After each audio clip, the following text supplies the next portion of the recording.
Quand je suis entrée dans ce confessionnal pour la 10e fois en 3 semaines, ce n'était plus pour avouer des péchés.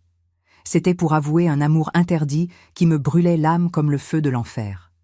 Et ce qu'il m'a dit de l'autre côté de cette grille a changé ma vie pour toujours, d'une manière que je n'aurais jamais imaginé possible. Je m'appelle Ketsia, j'ai 59 ans aujourd'hui, et je suis venue ici pour vous raconter une histoire que j'ai gardée enfermée dans mon cœur pendant plus de 20 ans. Une histoire que beaucoup vont juger, que beaucoup vont condamner, mais qui doit être racontée parce que le véritable amour ne choisit ni le lieu ni l'heure pour se manifester. Je suis née en 1965, dans le quartier de Thiétier, à Dolisie, où tout le monde se connaissait et où les secrets étaient impossibles à garder. Mon père Barnabé était forgeron, un homme aux mains calleuses et au cœur dur, et ma mère Divine, brodeuse, passait ses journées courbées sur des métiers à broder, préparant des trousseaux pour les mariés de la ville. J'ai grandi entre l'odeur du fer chaud de l'atelier de mon père et l'arôme de lavande que ma mère gardait dans les tissus brodés, dans une simple maison de 3 pièces où l'amour se manifestait par la nourriture sur la table et non par des paroles tendres. Avant de continuer, je voudrais vous demander quelque chose, à vous qui me suivez. Si cette histoire touche votre cœur d'une manière ou d'une autre, laissez votre j'aime, like, ici en bas et abonnez-vous à la chaîne. Chaque j'aime me donne la force de continuer à partager ces souvenirs que je porte depuis si longtemps. Et dites-moi dans les commentaires d'où vous me regardez, j'aime savoir que ma voix atteint tant de coins différents de ce vaste pays. Maintenant, continuons, car ce que j'ai à raconter va ébranler tout ce que vous croyez sur l'amour, la foi et le destin. C'était en 1985, quand j'ai rencontré le père Narcisse. J'avais seulement 20 ans et j'étais fiancée à Jean-Pierre, un jeune homme de 5 ans mon aîné qui travaillait à la coopérative laitière de la ville. Le mariage était fixé pour décembre de cette année. Ma mère, Divine, avait déjà brodé la moitié de mon trousseau avec ses mains expertes, dessinant des fleurs de fil sur le tissu blanc. Je devrais être heureuse, je devrais être radieuse comme toute fiancée, mais il y avait un vide dans ma poitrine que je ne pouvais pas expliquer. Jean-Pierre était un homme bien, travailleur, respectueux. Il n'élevait jamais la voix et ramenait toujours son salaire chez ma mère, preuve qu'il serait un bon pourvoyeur. Mais quand il m'embrassait, je ne sentais rien d'autre qu'un devoir accompli. Quand il me tenait la main, je ne sentais pas ce frisson dont les filles de mon âge parlaient tant. Je pensais que c'était ça l'amour. Engagement et respect. Pas ces papillons dans le ventre que je lisais dans les romans que je prenais en cachette à la bibliothèque de la Planicie de Cuvette. Ce fut un samedi de mars, sous un ciel chargé de nuages gris qui menacèrent l'orage, que le père Narcisse arriva dans notre Planicie de Cuvette. Le prêtre précédent, père Chance, était décédé d'une attaque à 78 ans, et le diocèse avait mis presque 6 mois à envoyer un remplaçant. Quand il est descendu de cette vieille combi du diocèse, portant seulement une valise usée et une caisse de livres, j'ai senti quelque chose d'étrange dans ma poitrine. Il était différent de tous les prêtres que je connaissais.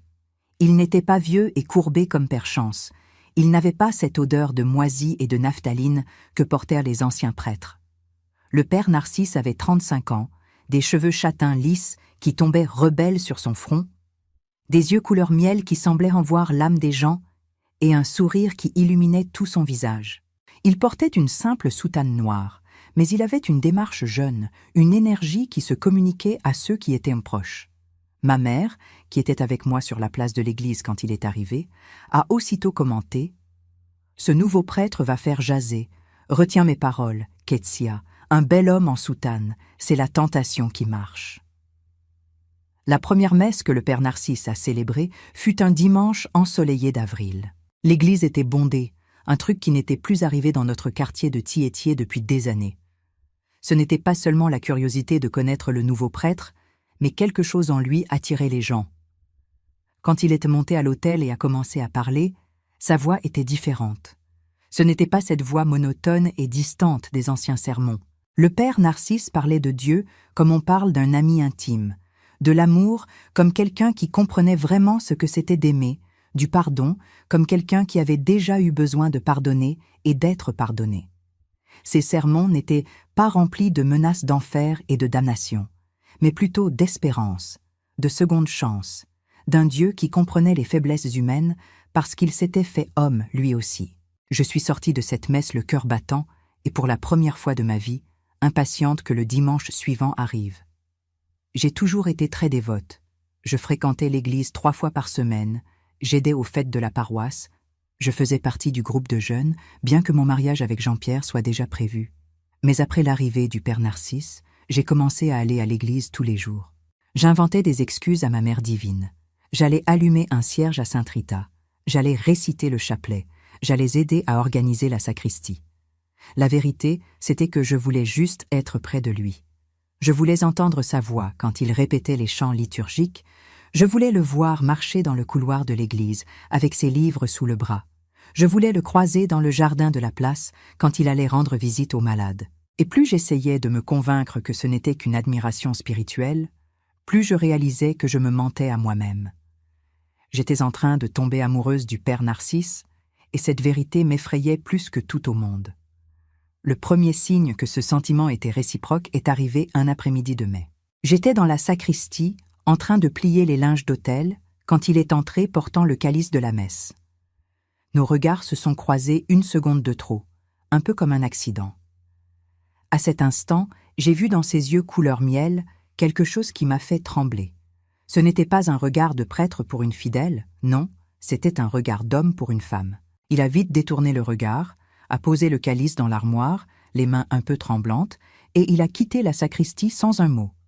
Mais ce regard-là, il est resté gravé dans ma tête comme une brûlure au fer rouge. Cette nuit-là, impossible de fermer l'œil. Je faisais que tourner et retourner dans mon lit, suppliant Dieu d'arracher ce sentiment de mon cœur. Mais plus je priais, plus je pensais au père Narcisse. J'avais l'impression d'être la pire des pécheresses. J'étais fiancée à un homme bien, Jean-Pierre, et je tombais amoureuse d'un prêtre. Je commettais le plus grand des péchés, même si je n'avais encore rien fait de concret. C'est à partir de là que j'ai commencé à fréquenter le confessionnal chaque semaine. Il fallait que je confesse cet amour impossible. J'avais besoin qu'un prêtre me dise que j'étais dans l'erreur, que je devais prendre mes distances, que je devais me focaliser sur mon mariage avec Jean-Pierre. Mais voilà le coup le plus cruel du destin. Le seul prêtre disponible pour la confession, c'était justement le père Narcisse. J'étais là, cachée derrière ce rideau sombre, mon cœur cognait tellement fort que j'étais certaine qu'il pouvait l'entendre.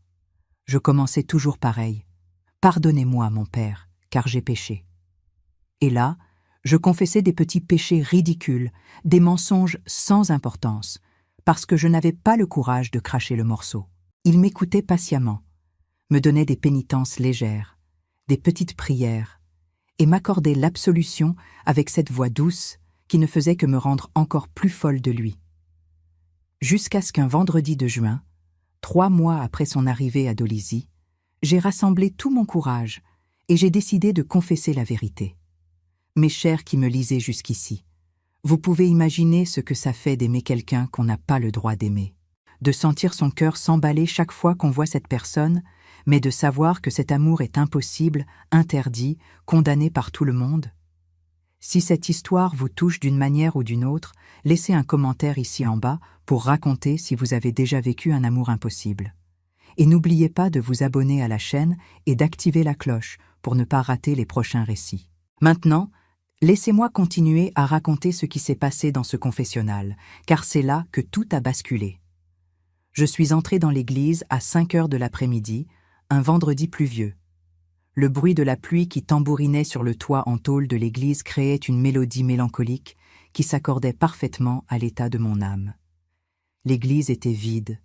Seules quelques bougies allumées devant les images des saints projetaient des ombres dansantes sur les murs blancs. Je me suis agenouillée devant l'autel, j'ai fait le signe de la croix, puis j'ai marché vers le confessionnal, les jambes tremblantes. Je suis entrée dans cette cabine étroite qui sentait le vieux bois et l'encens. Je me suis agenouillée sur le banc dur et j'ai attendu. J'ai entendu le père Narcisse entrer de l'autre côté. J'ai entendu le grincement du bois quand il s'est assis. Et j'ai aperçu à travers la grille le contour de son visage dans la pénombre. Je me suis signée et j'ai commencé.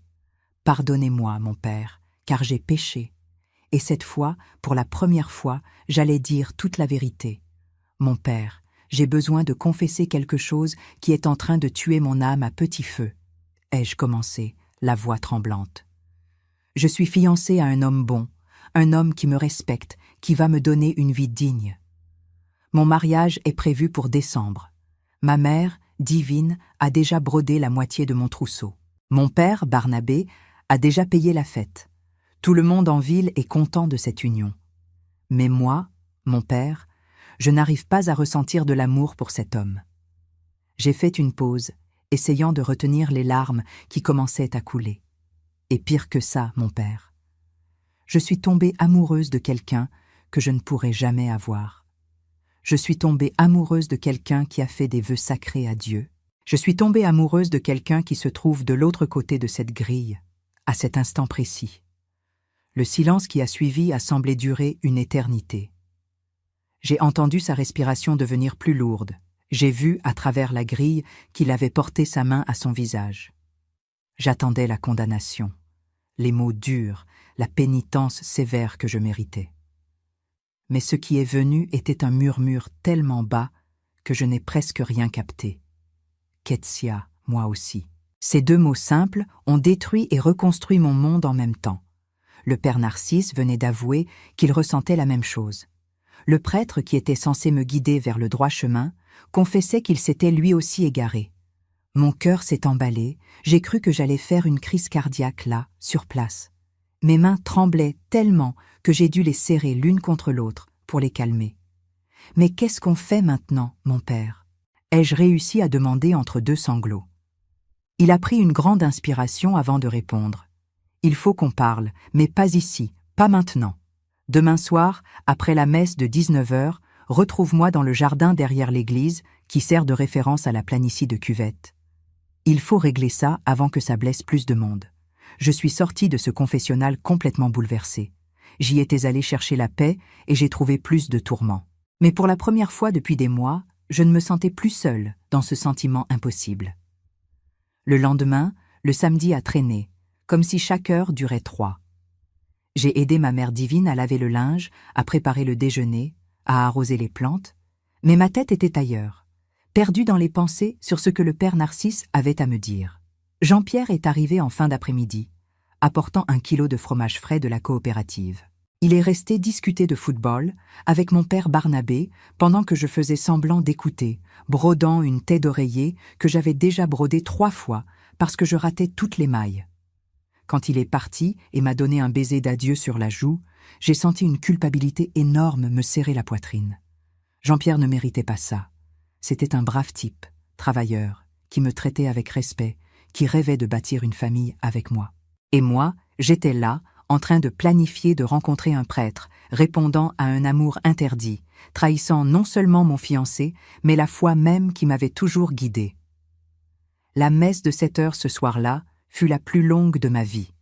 Je me suis assise à mon banc habituel, 3e rangée à gauche, mais je n'arrivais pas à capter un seul mot de ce que disait le père Narcisse. Je le fixais sur l'autel, observant chaque mouvement, chaque geste, chaque parole, essayant de comprendre comment nous en étions arrivés là. Lui aussi semblait différent, plus tendu. Il a raté quelques passages de la liturgie qu'il exécutait toujours à la perfection, sa voix a flanché par moments. Quand la messe s'est terminée et que les fidèles ont commencé à déguerpir, je suis restée derrière, faisant semblant de prier. J'ai attendu que l'église se vide complètement. J'ai attendu qu'il finisse de ranger les ornements sacrés. J'ai attendu qu'il éteigne les cierges de l'autel. Quand il ne restait plus que nous deux dans cette église éclairée seulement par la faible lueur des vitraux qui filtraient le clair de lune, il m'a fait un signe discret de la tête, indiquant la porte latérale qui menait au jardin derrière. Le jardin derrière l'église était un coin discret, entouré d'un haut mur de pierre envahi de lierre, avec quelques bancs en bois sous un grand manguier centenaire. La pleine lune éclairait tout d'une lumière argentée qui rendait la scène presque irréelle. Le père Narcisse était déjà là, assis sur un des bancs, sa soutane noire se confondant avec les ombres de la nuit. Je me suis assise à côté de lui, gardant une distance respectable, mais sentant mon cœur battre si fort qu'il semblait vouloir s'échapper de ma poitrine. Pendant de longues minutes, nous sommes restés silencieux, n'entendant que le chant des grillons et le vent bruissant dans les feuilles du manguier. Jusqu'à ce qu'il commence à parler Et ce qu'il m'a raconté allait complètement changer le cours de cette histoire que vous êtes en train d'écouter. Ketsia, il faut que tu comprennes quelque chose de très important, a-t-il commencé, la voix chargée d'émotion. Quand j'avais 15 ans, j'ai perdu ma mère Gloire dans un accident de voiture. Elle était tout pour moi. Mon père Arsène était un homme dur, il buvait trop, il nous frappait quand il rentrait ivre. Ma mère était celle qui me protégeait, qui me défendait, qui me faisait croire que le monde n'était pas qu'une souffrance. Quand elle est morte, mon monde s'est effondré. J'ai commencé à chercher les problèmes, à fréquenter les mauvaises personnes, à boire, à me battre.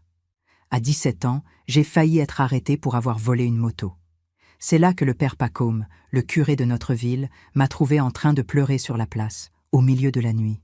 Il m'a emmené à l'église, a discuté avec moi toute la nuit, m'a fait comprendre que je gâchais ma vie à cause de ma douleur. Il m'a dit que Dieu avait un plan pour moi, que ma souffrance pouvait être transformée en compassion pour les autres. Il s'est arrêté pour respirer profondément, et j'ai vu les larmes briller dans ses yeux à la lumière de la lune. C'est le père Pacôme qui m'a encouragé à entrer au séminaire. J'avais 18 ans, et j'étais perdu. J'avais besoin d'une direction, d'un but. Le séminaire m'a donné une structure, m'a donné un chemin, m'a donné une raison de vivre. J'ai étudié pendant 6 ans, j'ai prononcé mes vœux, et j'ai été ordonné prêtre à 24 ans. Pendant toutes ces années, je croyais sincèrement que j'avais la vocation, que Dieu m'avait appelé à suivre cette voie. J'ai servi dans 3 paroisses avant d'arriver ici à Dolisie. J'ai aidé beaucoup de gens, baptisé des enfants, célébré des mariages, réconforté des familles en deuil. Mais Ketsia, il a tourné son visage pour me regarder, et ses yeux couleur miel étaient remplis de larmes. Je n'ai jamais ressenti ce que je ressens maintenant. En 11 ans de sacerdoce, je ne suis jamais tombé amoureux. Je n'ai jamais senti mon cœur s'emballer en voyant quelqu'un. Je n'ai jamais pensé à tout abandonner pour une seule personne.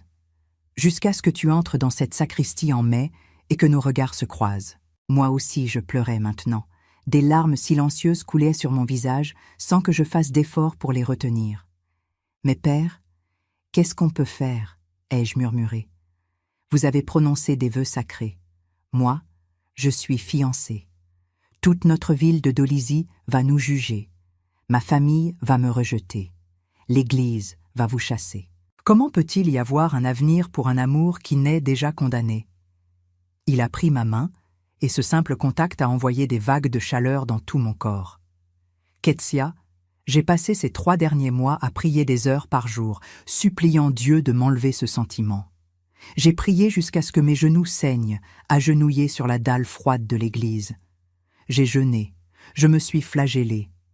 J'ai fait tout ce que j'ai appris au séminaire pour combattre les tentations. Mais ce n'est pas une tentation, Ketsia. C'est de l'amour véritable, et un Dieu qui est amour ne peut pas condamner un amour vrai. Ces prochaines minutes vont être cruciales dans l'histoire, mes chéris. Si vous êtes impatients de savoir ce qui s'est passé, laissez un commentaire ci-dessous pour dire si vous pensez qu'un amour interdit peut être un amour véritable. Profitez-en pour liker cette vidéo et la partager avec quelqu'un qui a besoin d'entendre cette histoire. Maintenant, continuons, car ce que le père Narcisse m'a proposé cette nuit-là est quelque chose que je n'aurais jamais imaginé. « Ketsia, je vais quitter la prêtrise », a-t-il dit avec une fermeté qui ne laissait aucun doute. « J'ai pris cette décision avant même que tu n'entres dans ce confessionnal hier. Je ne peux pas continuer à être prêtre en ressentant ce que je ressens. Ce serait un mensonge de vivre à l'autel, prêchant l'amour de Dieu alors que mon cœur est partagé. Ce serait tromper tous les fidèles qui me font confiance. Mais surtout, ce serait me tromper moi-même. J'étais bouche bée. Mon père, vous ne pouvez pas faire ça. Vous allez tout perdre. Votre vocation, votre position, le respect de la communauté. Et tout ça à cause de moi. Je ne pourrais pas porter ce poids. Il a serré ma main plus fort. Ce n'est pas à cause de toi, Ketsia. C'est pour moi. Parce que j'ai finalement découvert que j'étais entré au séminaire pour fuir la douleur, et non par véritable vocation. J'ai utilisé la soutane comme un bouclier contre le monde, pas comme une mission de vie. Et Dieu ne veut pas de serviteurs à moitié. Dieu veut des serviteurs entiers. Et je ne peux pas être entier dans la soutane, sachant que la moitié de mon cœur est en dehors. Mais et moi, mon père, qu'est-ce que je fais? Je suis fiancé. Mon mariage est dans 6 mois. Toute la ville de Dolisie est déjà au courant. Ma mère divine a déjà brodé la moitié du trousseau. Mon père Barnabé a déjà tué un cochon pour la fête. Jean-Pierre est un homme bien. Comment vais-je expliquer que j'annule tout? Narcisse m'a regardé droit dans les yeux. Tu n'as pas besoin de décider quoi que ce soit maintenant. Je vais faire ma part d'abord. Je vais demander à Monseigneur Guy d'être libéré de mes vœux. C'est un processus qui prendra quelques mois, peut-être même 1 an. Pendant ce temps, tu peux réfléchir, tu peux prier, tu peux décider si tu veux vraiment affronter tout ça à mes côtés, ou si tu préfères suivre la vie qui était déjà tracée. Je te demande juste une chose. N'épouse pas Jean-Pierre si tu ne l'aimes pas. Ne commets pas l'erreur de te marier par obligation, par pression sociale, par peur de décevoir les gens. J'ai déjà vécu des années de ma vie à faire des choix pour les autres. Ne refais pas la même erreur que moi. Cette nuit-là, dans le jardin de la Planicie de Cuvette, a duré des heures. Nous avons parlé de tout, de nos peurs, de nos rêves, de nos doutes. Le père Narcisse m'a raconté son enfance difficile, comment le séminaire dans les villages de l'intérieur avait été son refuge, mais aussi sa prison. Il m'a parlé des doutes qu'il avait toujours eus, mais qu'il n'avait jamais eu le courage d'admettre. Il m'a raconté les nuits où il pleurait seul dans sa cellule, se demandant s'il avait fait le bon choix. Et moi, je lui ai parlé de mes fiançailles sans amour, de comment j'avais accepté d'épouser Jean-Pierre, parce que tout le monde s'y attendait, parce qu'une jeune fille de 20 ans dans ma ville, soit elle se mariait, soit elle devenait la risée des commérages. Je lui ai parlé du vide que je ressentais, de ma certitude que l'amour, c'était ce que je sentais pour lui, et non cette tiède acceptation que j'avais pour Jean-Pierre. Quand je me suis finalement levée pour partir, le ciel s'éclaircissait déjà avec les premières lueurs de l'aube. Le père Narcisse s'est aussi levé, et pour la première fois, au moment de nous dire au revoir, il m'a serré dans ses bras. Ce n'était pas l'étreinte d'un prêtre à une fidèle, c'était l'étreinte d'un homme à une femme, serrée, longue, désespérée, comme si nous nous retenions mutuellement pour ne pas être emportés par un courant violent. J'ai senti son cœur battre contre ma poitrine, j'ai senti la chaleur de son corps à travers sa soutane, j'ai senti le mélange d'encens et d'eau de Cologne. Et dans cette étreinte, j'ai compris qu'il n'y avait plus de retour en arrière. J'étais complètement submergée par cet amour impossible. Les mois qui ont suivi ont été les plus difficiles de ma vie. Le père Narcisse est allé jusqu'au Val du Niari pour rencontrer l'évêque et entamer le processus de renonciation au sacerdoce. Il a été honnête, il a tout raconté, disant qu'il avait découvert qu'il n'avait pas de véritable vocation, qu'il ne pouvait pas continuer à se mentir à lui-même et à Dieu. L'évêque, un homme nommé Guy, connu pour être strict mais juste, a tout écouté et a dit qu'il allait réfléchir. Pendant ce temps, le père Narcisse est revenu à Dolisie et a continué à célébrer les messes, à s'occuper des fidèles, mais désormais avec le poids énorme de savoir que tout cela avait une date d'expiration. Et moi, j'ai continué d'être la fiancée de Jean-Pierre. J'ai continué de feindre l'enthousiasme pour les préparatifs du mariage. J'ai continué de laisser ma mère divine me montrer chaque nouvelle broderie qu'elle ajoutait au trousseau.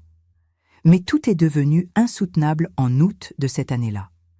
Jean-Pierre a organisé une rencontre avec le père Narcisse pour finaliser les détails de notre cérémonie de mariage. J'étais présente, assise à côté de mon fiancé Jean-Pierre, écoutant le père Narcisse expliquer les documents nécessaires, le cours de préparation au mariage que nous devions suivre, et les lectures pour la cérémonie. Et pendant qu'il parlait, fixant les papiers sur la table pour éviter mon regard, j'ai réalisé l'absurdité totale de cette situation. L'homme que j'aimais était en train d'organiser mon mariage avec un autre homme. L'homme qui avait confessé m'aimer préparait la liturgie pour m'unir à un autre homme par le sacrement du mariage. Je n'ai plus pu me retenir. « Excusez-moi », ai-je dit en me levant brusquement. « Je dois aller aux toilettes. J'ai quitté la pièce avant que quiconque n'ait pu dire quoi que ce soit. » Je suis allé aux toilettes du presbytère, j'ai verrouillé la porte et je me suis effondré en larmes. J'ai vidé tout ce que j'avais gardé en moi pendant des mois. J'ai pleuré pour le bordel de la situation, l'injustice d'aimer celui qui m'était interdit, la culpabilité de rouler Jean-Pierre, la pression de choisir entre suivre mon cœur ou satisfaire les attentes de tout le monde. J'étais là, je ne sais combien de temps, quand j'ai entendu des petits coups à la porte. « Ketsia !» C'était la voix du père Narcisse de l'autre côté. « Jean-Pierre est déjà parti, tu peux sortir. » J'ai ouvert la porte, les yeux rouges et gonflés. Il m'a regardé et, sans rien dire, il m'a serré à nouveau dans ses bras, là, dans le couloir du presbytère, au risque que quelqu'un nous surprenne. « Tu n'as pas besoin de faire ça », il a murmuré à mon oreille. « Tu n'as pas besoin de l'épouser. » L'évêque Guy m'a déjà donné sa réponse. Je serai libéré de mes vœux en octobre. Si tu veux, nous pourrons commencer une vie ensemble après ça. Mes chers, vous imaginez un peu le ngoulou, la folie, qui se passait dans ma tête à ce moment-là? Laissez-moi un commentaire pour me dire ce que vous auriez fait à ma place. Et si vous n'êtes pas encore abonné, faites-le maintenant, parce que cette histoire va encore faire beaucoup de bruit. Continuons. Il y a encore beaucoup de choses qui doivent arriver. Cette nuit-là, je n'ai pas fermé l'œil. Je fixais le plafond de ma chambre, repassant chaque décision que je devais prendre. Si j'annulais le mariage, ce serait le plus grand scandale de Dolisie. Ma mère divine mourrait de honte. Mon père Barnabé me chasserait probablement de la maison. Jean-Pierre serait humilié devant tout le monde, et si je me mettais en couple avec l'expert Narcisse après ça, alors là, ce serait la condamnation totale. On serait mis à l'écart, jugé, montré du doigt dans les rues de Thiétier. Mais si j'épousais Jean-Pierre juste pour faire plaisir à tout le monde, je vivrais un mensonge jusqu'à la fin de mes jours. J'aurais des enfants sans amour. Je vieillirais à côté d'un homme qui ne faisait pas battre mon cœur plus fort. Je mourrais sans jamais avoir connu le vrai amour. Et le père Narcisse, qui avait eu le courage de tout laisser tomber, resterait seul, regardant de loin l'amour de sa vie mariée à un autre. Je ne pouvais pas lui faire ça. Je ne pouvais pas me faire ça. Le lendemain matin, ma décision était prise. Je suis allée chez Jean-Pierre avant qu'il ne parte au travail. Il prenait son café dans la cuisine, vêtu de l'uniforme bleu de la coopérative, heureux et insouciant, ignorant le cyclone qui allait s'abattre sur sa vie. « Jean-Pierre, il faut que je te parle », dis-je avec la voix la plus ferme possible.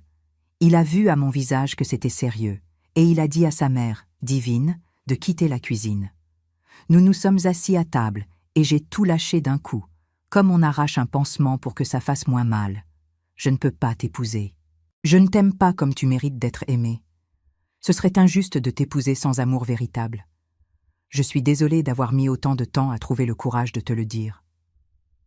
Il est devenu blanc, puis rouge, puis blanc à nouveau. Ses mains tremblaient sur la tasse de café. Pourquoi? C'est tout ce qu'il a réussi à articuler. Parce que tu es un homme bien et que tu mérites quelqu'un qui t'aime vraiment, pas quelqu'un qui se marie par obligation. Jean-Pierre n'a pas crié, il n'a pas fait de scandale.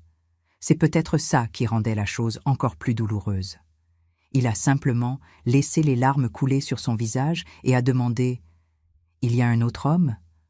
J'aurais pu mentir, j'aurais pu lui épargner cette douleur supplémentaire. Mais après tant de mensonges, tant de faux semblants, je n'en étais plus capable. « Oui », ai-je avoué. Et il m'a demandé qui. Quand j'ai dit que c'était le père Narcisse, j'ai vu quelque chose mourir dans ses yeux.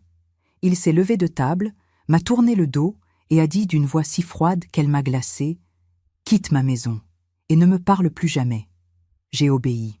J'ai quitté cette maison, sachant que j'avais brisé le cœur d'un homme bon et que toute la ville le saurait avant le coucher du soleil. J'avais raison. Avant midi, tout le monde à Dolisie savait que j'avais rompu avec Jean-Pierre à quelques mois seulement du mariage. L'après-midi, la moitié de la ville savait que c'était à cause du père Narcisse. À la fin de la journée, l'autre moitié de Dolisie avait déjà inventé des détails qui n'étaient pas vrais. On disait que Narcisse et moi avions une liaison depuis des mois, qu'on se voyait en cachette, que j'avais été surprise sortant du presbytère en pleine nuit. Rien de tout cela n'était vrai, mais dans une petite ville, la vérité compte moins que les potins. Ma mère divine a pleuré pendant 3 jours d'affilée, enfermée dans la chambre, refusant de me parler. Mon père Barnabé me regardait à peine. Mes frères et sœurs me traitaient comme si j'avais une maladie contagieuse. Dans la rue, les gens m'évitaient, chuchotaient sur mon passage, certains crachaient même par terre en signe de mépris. Le père Narcisse a aussi souffert. L'évêque Guy, apprenant que la raison de son départ du sacerdoce était une femme de la ville, lui qui s'était montré compréhensif au début, a complètement changé d'attitude. Il a envoyé une lettre officielle stipulant que le père Narcisse était suspendu de toutes ses fonctions sacerdotales tant que le processus de laïcisation n'était pas terminé, et qu'il ferait mieux de quitter la ville immédiatement pour éviter un plus grand scandale. Le père Narcisse m'a raconté cela lors d'une conversation rapide à la porte de l'église, tandis que les gens passaient et nous regardaient avec dédain. Il m'a dit qu'il partait pour les Brazzaville, qu'il y avait là-bas un ami du séminaire qui pourrait lui trouver un travail temporaire en attendant que tous les papiers soient finalisés. Il m'a dit qu'il m'attendrait, que peu importe le temps que cela prendrait, il serait là quand je serais prête. Et puis il est parti, un matin de septembre, n'emportant que sa vieille valise et ses livres, laissant derrière lui 11 années de sacerdoce et une ville entière sous le choc du scandale. Je suis restée. Je n'avais nulle part où aller. Je n'avais pas d'argent à moi, pas de formation professionnelle, pas de famille pour me soutenir. Ma mère divine me traitait comme si j'étais un fantôme dans la maison. Elle préparait la nourriture, mais ne mangeait pas à la même table que moi. Elle lavait mes vêtements, mais ne m'adressait pas la parole. Mon père Barnabé faisait simplement semblant que je n'existais pas. Il rentrait du travail et filait directement dans sa chambre. Ça faisait des semaines qu'il ne m'adressait plus la parole. Mes jeunes frères et sœurs, qui avaient toujours été proches de moi, m'évitaient maintenant comme si j'avais la lèpre. En ville, mes anciennes copines détournèrent le regard quand elles me croisaient. Les dames de l'église, qui avant me traitaient avec affection, murmuraient maintenant des prières de protection quand je passais, comme si j'étais une sorte d'entité mauvaise capable de contaminer les autres jeunes filles. Le nouveau prêtre venu remplacer le père Narcisse, un homme vieux et amer nommé Alain, a fait un sermon le premier dimanche. Il parlait de la tentation des femmes qui détruisent la vocation des hommes de Dieu et du péché déguisé en amour. Il n'a pas prononcé mon nom, mais ce n'était pas nécessaire. Tous les regards de l'Église se sont tournés vers moi pendant qu'il parlait, et j'ai ressenti chaque mot comme un coup de couteau dans la poitrine. La seule personne qui me traitait avec un peu d'humanité était Yolande, une dame veuve de 68 ans qui vivait seule dans une petite maison simple à la sortie de Dolisie. Elle avait été l'amie de ma grand-mère maternelle décédée, et elle avait toujours eu une façon plus ouverte de voir le monde, peut-être parce qu'elle avait beaucoup voyagé dans sa jeunesse avant de se marier et de revenir en ville. Yolande m'a arrêtée dans la rue un jour, alors que je revenais de la boulangerie avec le pain pour le petit déjeuner de la famille qui me parlait à peine. Elle m'a dit « Ketsia, ma fille, tout le monde dans cette ville te juge, mais j'ai vécu assez longtemps pour savoir que le véritable amour ne choisit ni l'heure ni le lieu pour se manifester. Si tu aimes vraiment ce jeune homme, ne laisse pas ces langues venimeuses te faire abandonner. » Ces mots ont été le premier réconfort que j'ai eu depuis des semaines. Je me suis effondrée là, en pleine rue, pleurant dans les bras de cette dame que je connaissais à peine, mais qui était la seule à m'offrir un peu de compassion au milieu de tant de jugements. Yolande est devenue ma confidente au cours des mois suivants. Je passais la voir presque tous les jours. Je l'aidais avec les travaux de la maison, et en retour, elle m'écoutait déverser mon cœur, me conseillant avec la sagesse de ceux qui ont beaucoup vu, me donnant la force les jours où je voulais tout abandonner. C'est elle qui m'a suggéré d'apprendre un métier pour gagner mon indépendance. « Tu ne peux pas dépendre de ta famille éternellement, ma fille », me disait-elle pendant que nous prenions notre café dans sa cuisine qui sentait bon les beignets de manioc. « Et si tu quittes Dolisie un jour, il faudra bien que tu gagnes ta propre vie. » Elle-même m'a appris à coudre, une compétence qu'elle maîtrisait car elle avait travaillé des années dans une usine de vêtements dans le Val du Niari, avant de se marier. Nous avons passé des mois entiers. J'allais chez elle tous les après-midi, apprenant à utiliser sa vieille machine à coudre, à faire des ourlets, à coudre des boutons, à ajuster les vêtements. Au début, j'étais nulle. Je me piquais les doigts avec l'aiguille, je me trompais dans les mesures, je faisais des coutures de travers. Mais Yolande avait une patience d'ange. Elle défaisait mon mauvais travail et me faisait recommencer jusqu'à ce que ce soit parfait.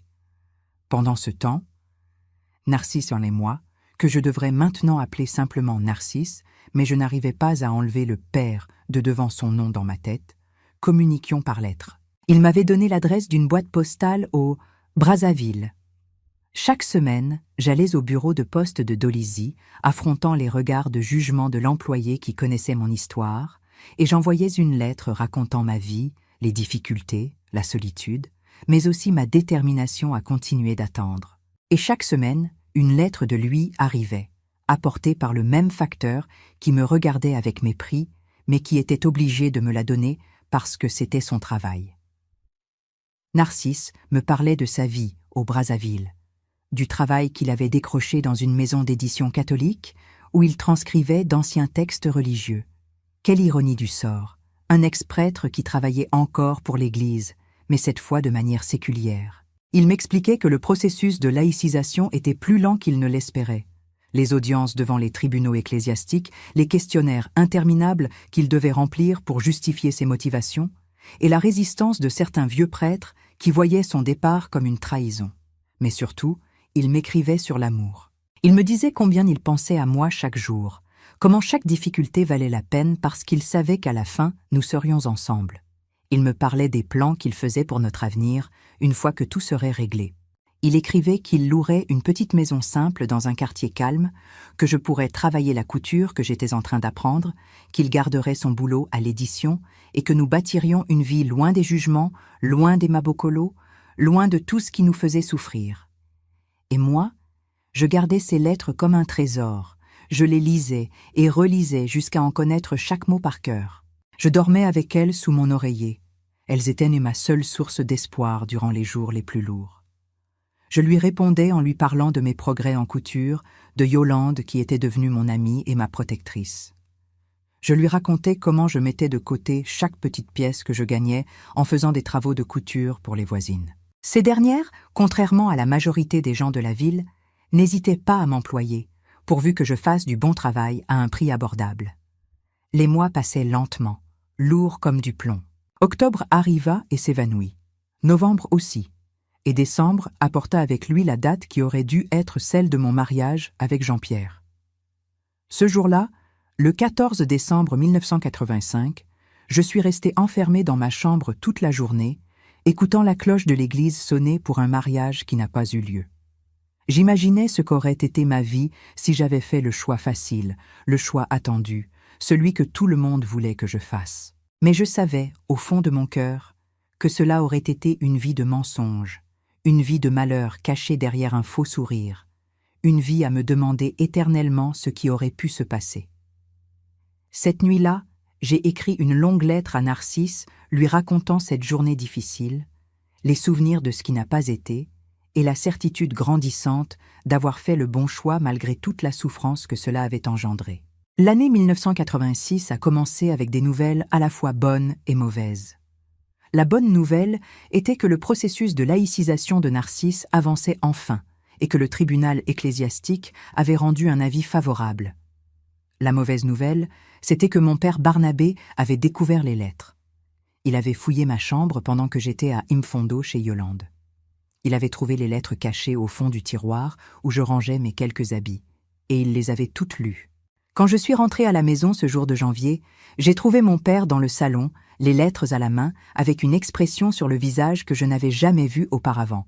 Un mélange de colère, de déception et de quelque chose qui ressemblait à de la douleur.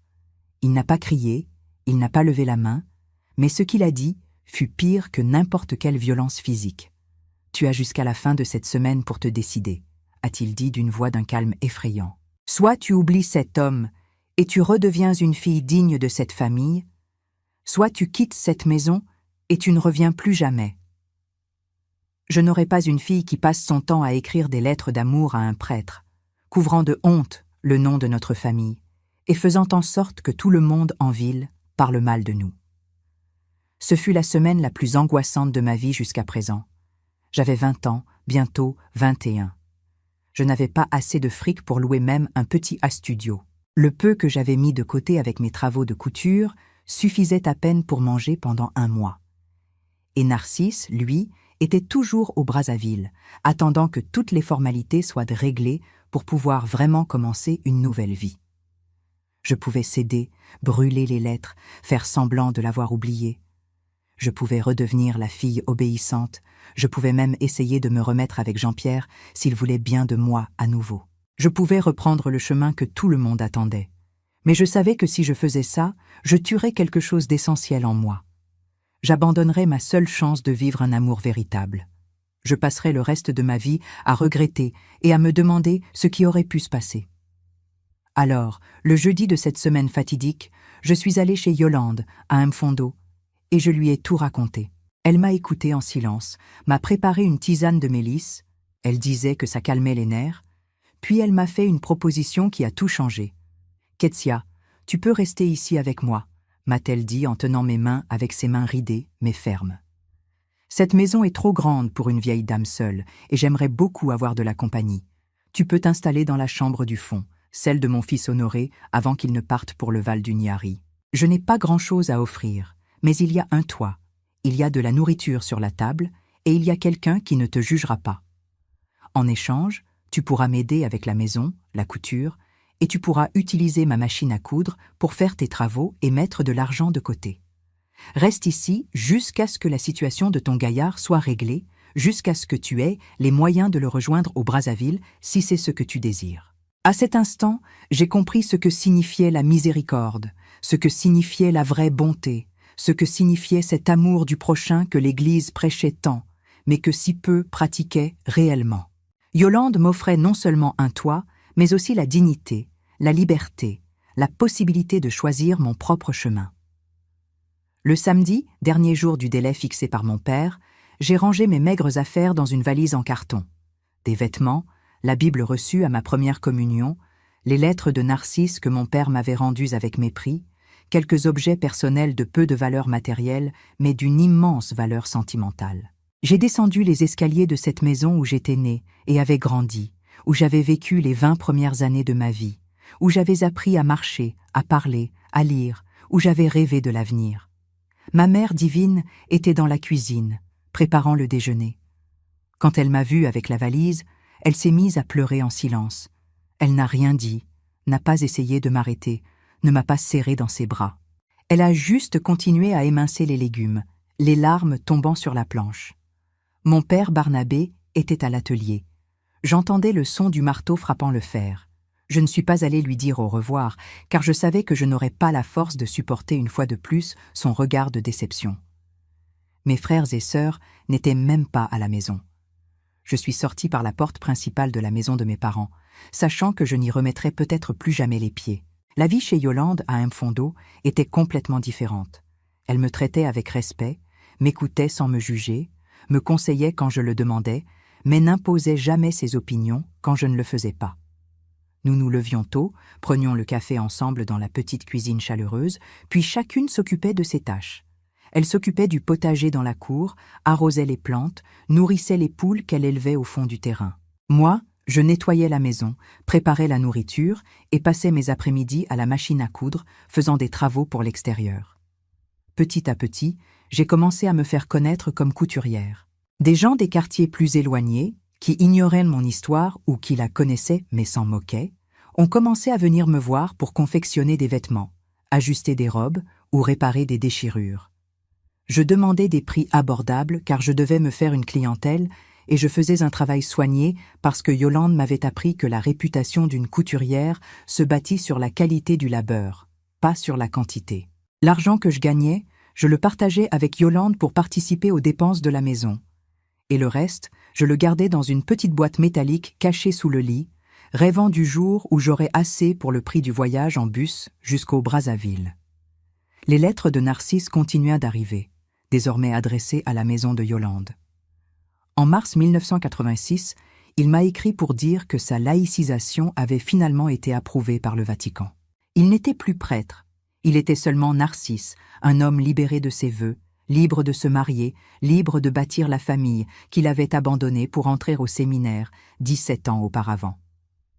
Il m'a demandé en mariage dans cette lettre, d'une manière simple mais profonde, « Ketsia, je sais que notre amour est né dans des circonstances difficiles, qu'il a causé de la peine à beaucoup de gens, qu'il nous a coûté bien plus que nous ne l'imaginions au début.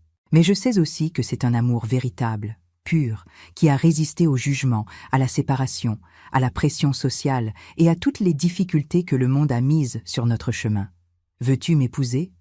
Pas à l'église, car aucune église ne nous accepterait maintenant.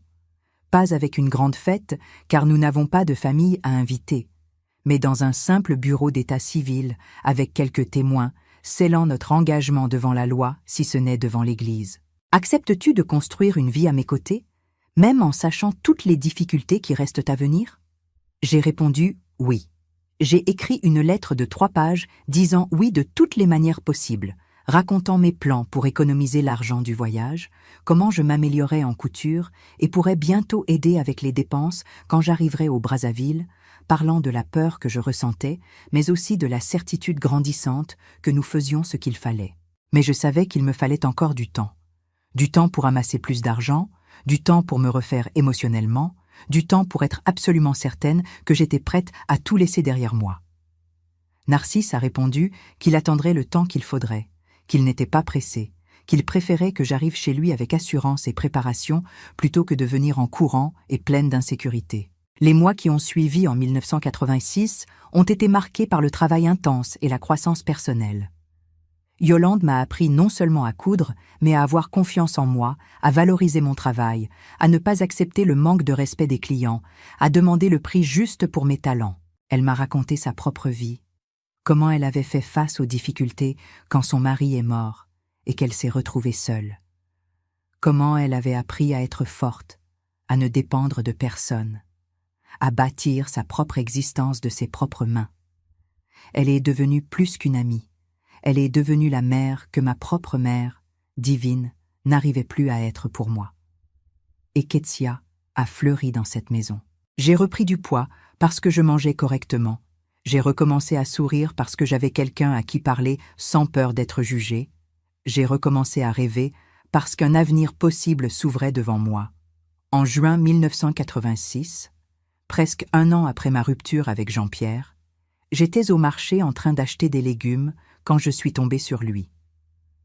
C'était la première fois que nous nous revoyions depuis cette terrible matinée dans sa cuisine où j'avais cassé nos fiançailles. Il était avec une jeune femme à côté, une certaine Léonore que je connaissais de vue, la fille du patron de la boulangerie, plus jeune que moi d'environ 3 ans. Ils se tenaient en la main, et à la manière dont il la regardait, j'ai compris qu'il avait tourné la page, qu'il avait trouvé quelqu'un qu'il aimait sincèrement. Ça m'a serré le cœur. Pas par regret, mais par un mélange de soulagement et de culpabilité. Nos regards se sont croisés une seconde, et dans cette seconde, tout est passé entre nous. La peine que j'avais causée, le pardon dont j'avais besoin, la compréhension que chacun avait tracé sa route. Jean-Pierre a hoché la tête pour un bref salut, j'ai répondu, et chacun a continué son chemin au marché. Cette rencontre m'a donné une paix bizarre. Jean-Pierre allait bien, il était heureux. Il avait trouvé sa voie. La culpabilité que je portais a diminué un peu, et j'ai compris que parfois, blesser quelqu'un sans le vouloir est moins destructeur que de passer sa vie à mentir sur des sentiments inexistants.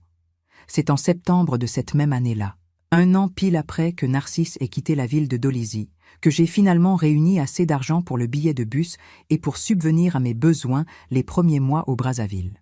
J'avais économisé chaque centime. J'avais travaillé des nuits entières à finir des commandes. J'avais tout gardé dans la petite boîte métallique qui était maintenant lourde de pièces et de billets froissés.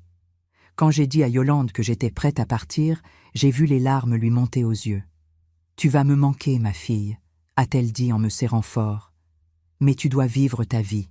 Tu dois courir après ton bonheur. Et chaque fois que tu auras besoin, chaque fois que les choses seront dures, tu as cette maison pour revenir. Ici, ce sera toujours ton foyer. » Nous avons pleuré ensemble cet après-midi-là, moi et cette dame qui m'avait accueilli quand personne d'autre n'avait voulu, qui m'avait appris un métier, qui m'avait donné la force de continuer, qui avait été ma famille quand ma propre famille m'avait rejeté. J'ai fixé mon départ pour la première semaine d'octobre. J'ai écrit une longue lettre à Narcisse, lui donnant la date et l'heure exacte de l'arrivée de mon bus au terminus des Brazzaville. Je lui demandais de venir me chercher, car je ne connaissais absolument rien de cette immense ville. J'ai aussi écrit une lettre à ma mère, Divine, ce que je n'avais pas fait depuis presque 1 an. Je lui racontais que je partais, que j'allais retrouver Narcisse, que j'allais l'épouser, et que j'espérais qu'un jour elle pourrait me pardonner et comprendre que j'avais suivi mon cœur. J'ai demandé à Yolande de remettre la lettre en main propre à ma mère, Divine, car je n'avais pas le courage de retourner à la maison familiale. La veille du voyage, l'anxiété mêlée à la peur m'a empêché de dormir. Et si Narcisse avait changé d'avis? Et s'il avait trouvé quelqu'un d'autre aux Brazzaville? Et si j'arrivais là-bas pour découvrir que j'avais tout gâché pour rien? Et si la réalité était décevante, comparée aux rêves que j'avais bâtis pendant une année entière d'échanges épistolaires? 0941. Le jour du départ s'est levé nuageux, avec cette odeur de pluie dans l'air qui me rendait toujours nostalgique. Yolande m'a préparé un petit déjeuner spécial, du gâteau de maïs encore chaud, du fromage frais qu'elle avait fait la semaine d'avant, et du café fraîchement filtré. Nous avons mangé en silence, chacune perdue dans ses propres pensées, sachant que c'était le dernier repas que nous partagerions ensemble avant longtemps. Elle avait emballé de la nourriture pour le voyage, du pain fait maison, des morceaux de fromage, de la confiture et une bouteille de jus d'orange. Elle a mis tout ça dans un sac en tissu, à côté de mes vêtements, dans la vieille valise qu'elle m'avait donnée. Quand il a fallu partir pour la gare routière, elle a insisté pour m'accompagner, même si je lui disais que ce n'était pas nécessaire, qu'elle n'avait pas à affronter le soleil brûlant du matin à cause de moi. Mais elle y est allée, me tenant par le bras, marchant lentement sur les rues de terre battues de la ville où j'étais née et que je quittais sans savoir si j'y reviendrais un jour. Les gens nous regardaient passer, certains avec curiosité, d'autres avec le même mépris habituel, mais je m'en fichais désormais. Je laissais tout ça derrière moi, j'allais à la recherche de ma propre vie, de mon propre bonheur, et personne ne pourrait plus me faire sentir coupable pour ça. Le terminus de Dolisie était un petit bloc sale, avec des murs dont la peinture s'écaillait et des bancs en bois défoncés où les gens attendèrent les cars. L'odeur du gasoil, mélangée à la sueur et à la poussière, te prenait les narines et t'accrochait la gorge. Nous avons pris le billet au guichet et la vendeuse m'a lancé ce regard, celui qui dit qu'elle connaît mon histoire et qu'elle a déjà jugé. Mais elle m'a tendu le ticket sans rien dire. Il restait encore une bonne heure avant que le car ne parte. Yolande et moi, on s'est posés dans un coin tranquille, sans parler, juste en se tenant la main. Tout à coup, elle a serré ma main plus fort et a chuchoté « Regarde un peu là ». J'ai tourné la tête et j'ai vu ma mère divine qui entrait, tenant un petit paquet et les yeux tout rouges, à force d'avoir pleuré. Mon cœur a fait un bond. Elle était venue. Elle avait quitté la maison juste pour me voir partir, malgré cette année de silence, malgré toute la peine. Elle s'est approchée doucement, les yeux fixés sur le sol. Quand elle s'est arrêtée devant moi, elle m'a tendu le paquet sans jamais croiser mon regard. « C'est une nappe que j'ai brodée pour toi », a-t-elle dit, la voix nouée, « pour le jour où tu auras ta propre maison, pour que tu te souviennes que même loin, même après tout ça, tu restes ma fille. » Je me suis effondrée en larmes, là, sur place. J'ai serré ma mère dans mes bras pour la première fois depuis une année entière, et je l'ai sentie trembler contre moi pendant qu'elle pleurait aussi. « Pardon, ma fille. » Elle a soufflé à mon oreille. « Pardon de n'avoir pas été plus forte, de ne pas t'avoir défendue, d'avoir laissé les ragots des gens peser plus lourd que l'amour que j'ai pour toi. » Je n'arrivais pas à parler. Je ne faisais que pleurer et la serrer encore plus fort, humant cette odeur de savon de Marseille et de lavande qui a toujours été la sienne, l'odeur de mon enfance, l'odeur de la maison. Elle est restée avec moi jusqu'à l'arrivée du car. On n'a plus beaucoup parlé, ce n'était pas nécessaire. Divine est restée là, tenant ma main d'un côté, pendant que maman Yolande tenait l'autre, me donnant la force dont j'avais besoin pour faire ce pas de géant. Quand le car est entré sur la plateforme, vieux et bruyant, crachant de la fumée noire par le pot d'échappement, j'ai senti mes jambes flancher. C'était réel maintenant, ça se passait vraiment, il n'y avait plus de retour en arrière. J'ai longuement serré maman Yolande dans mes bras. Elle m'a bénie en faisant le signe de croix sur mon front, comme ma grand-mère le faisait quand j'étais petite. Elle m'a souhaité bonne chance pour tout et m'a fait promettre d'écrire pour raconter comment ça allait. Après, j'ai serré ma mère de nouveau et elle a glissé un papier plié dans ma main. « C'est de l'argent que j'ai mis de côté à l'insu de ton père, Barnabé. » Elle a chuchoté. « Ce n'est pas beaucoup, mais ça va t'aider pour les premiers temps. » Et Ketsia, elle a pris mon visage entre ses deux mains et m'a regardé droit dans les yeux pour la première fois depuis 1 an. « Sois heureuse. La vie est trop courte pour la gâcher en étant malheureuse à cause de ce que pensent les autres. » Je suis montée dans le car, les larmes brouillant ma vue. J'ai cherché une place près de la fenêtre et je suis restée à observer les 2 femmes sur la plateforme jusqu'à ce que le car démarre. Elles sont devenues 2 petits points au loin, puis ont complètement disparu quand le car a pris le virage à la sortie de Dolisie. Le voyage depuis Dolisie jusqu'au Brazzaville durait 9 heures, avec des arrêts dans plusieurs petits villages en route pour prendre et déposer des passagers. Le car était bondé, il sentait la foule, la nourriture et le sirop pour les enfants qui ont le mal des transports. À côté de moi s'est assise une grosse dame qui a dormi tout le long en ronflant fort, sa tête tombant sur mon épaule chaque fois que le car tressautait sur les nids de poules de la route. Ça ne m'a pas dérangé. J'étais trop engourdi par mes propres pensées pour me soucier de ces petits désagréments physiques. J'ai passé les premières heures à regarder par la fenêtre, voyant le paysage se transformer, les collines du Nyari céder la place aux plaines, les petits villages défiler derrière nous, chaque kilomètre m'éloignant de tout ce que je connaissais et me rapprochant d'un avenir incertain. J'ai sorti de ma poche la lettre la plus récente de Narcisse, reçue la semaine précédente, et je l'ai lue pour la 10e fois. Il parlait du petit appartement qu'il avait réussi à louer dans un quartier appelé Mefilou, de la chambre qu'il avait préparée pour moi au cas où je voudrais attendre notre mariage officiel avant de partager le lit, de son emploi à la maison d'édition qui devenait plus stable, et de ses projets pour que nous travaillions ensemble, lui écrivant et moi cousant, bâtissant notre vie petit à petit, avec patience et amour. J'ai remis la lettre dans mon sac, et j'ai prié en silence, demandant à Dieu que tout se passe bien et que je ne sois pas en train de commettre la plus grande erreur de ma vie. Le bus est arrivé au Brazzaville, alors que le soleil se couchait déjà, peignant le ciel en orange et rose. La gare routière était immense, intimidante, bondée de gens qui couraient dans toutes les directions, le vacarme des bus, des annonces aux haut-parleurs que j'arrivais à peine à comprendre, des vendeurs qui hurlaient, proposant des casse-croûtes, des sodas, des journaux. Je suis descendue du bus, les jambes engourdies d'être restée assise si longtemps. J'ai récupéré ma valise dans la soute où il gardait moins les bagages, et je suis restée plantée là, sans savoir où aller, cherchant du regard, parmi des centaines de personnes, un visage que je n'avais vu que quelques fois, il y a plus d'1 an. Et puis, je l'ai vu.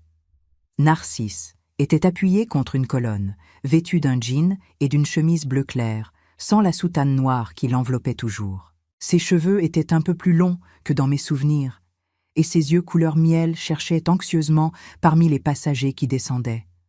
Quand nos regards se sont croisés, le temps s'est comme arrêté. Il a souri de cette manière qui illuminait tout son visage, et il a commencé à marcher dans ma direction. J'ai lâché ma valise là, sans réfléchir, et j'ai couru vers lui. Nous nous sommes étreints là, au milieu de cette gare routière bondée, avec des gens qui passèrent de chaque côté, les klaxons qui résonnaient dehors, le haut-parleur qui annonçait les départs et les arrivées. Mais rien de tout cela n'importait, car enfin, après plus d'1 an d'attente, de lettres, de manques, d'incertitudes, nous étions de nouveau ensemble. Narcisse m'a emmené à son logement après avoir pris 2 bus qui traversèrent les Brazzaville. J'observais tout, émerveillé, presque effrayé par ce mouvement incessant, ces tas de voitures, ces lumières, ce bruit assourdissant. À Dolisie, il y avait juste quelques rues goudronnées au centre. Le reste n'était que terre battue, quelques centaines de maisons. Tout le monde connaissait tout le monde. Les Brazzaville, c'était un monde à part, une véritable fourmilière humaine où l'on pouvait se perdre sans jamais être retrouvé, où personne ne te connaissait et par conséquent, personne ne te jugeait. Son logement se trouvait au 2e étage d'un vieil immeuble, sans ascenseur, avec un escalier en bois qui grinçait à chaque pas. C'était petit. Un salon, une chambre, une cuisine rikiki, une salle de bain avec une douche. Mais c'était propre, bien rangé, et il y avait encore au mur quelques tableaux religieux que Narcisse n'avait pas encore eu le courage d'enlever. Il m'a montré la chambre qu'il avait préparée pour moi, avec un lit simple fait de draps propres, une vieille commode où je pourrais ranger mes affaires, une petite fenêtre qui donnait sur la cour arrière où trônait un manguier chargé de fruits. « Tu peux rester ici jusqu'à ce qu'on se marie », a-t-il dit, un peu gêné, en respectant le temps qu'il te faudra. Moi, je dormirai sur le canapé du salon. Cette préoccupation qu'il avait de me respecter, de ne pas me presser, de vouloir faire les choses dans les règles même après tout ce que nous avions traversé, m'a donné l'absolue certitude que j'avais fait le bon choix. Les premiers mois au Brazzaville ont été une période d'adaptation intense. L'endroit était bruyant, agité, impersonnel d'une manière qui m'effrayait, mais qui, en même temps, me libérait. Personne là-bas ne savait qui j'étais, personne ne connaissait mon histoire, personne ne me regardait avec jugement dans la rue. J'étais juste une de plus parmi des millions, invisible dans la foule, et cette invisibilité était un cadeau après avoir passé une année à être montré du doigt et commenté à chaque coin de rue.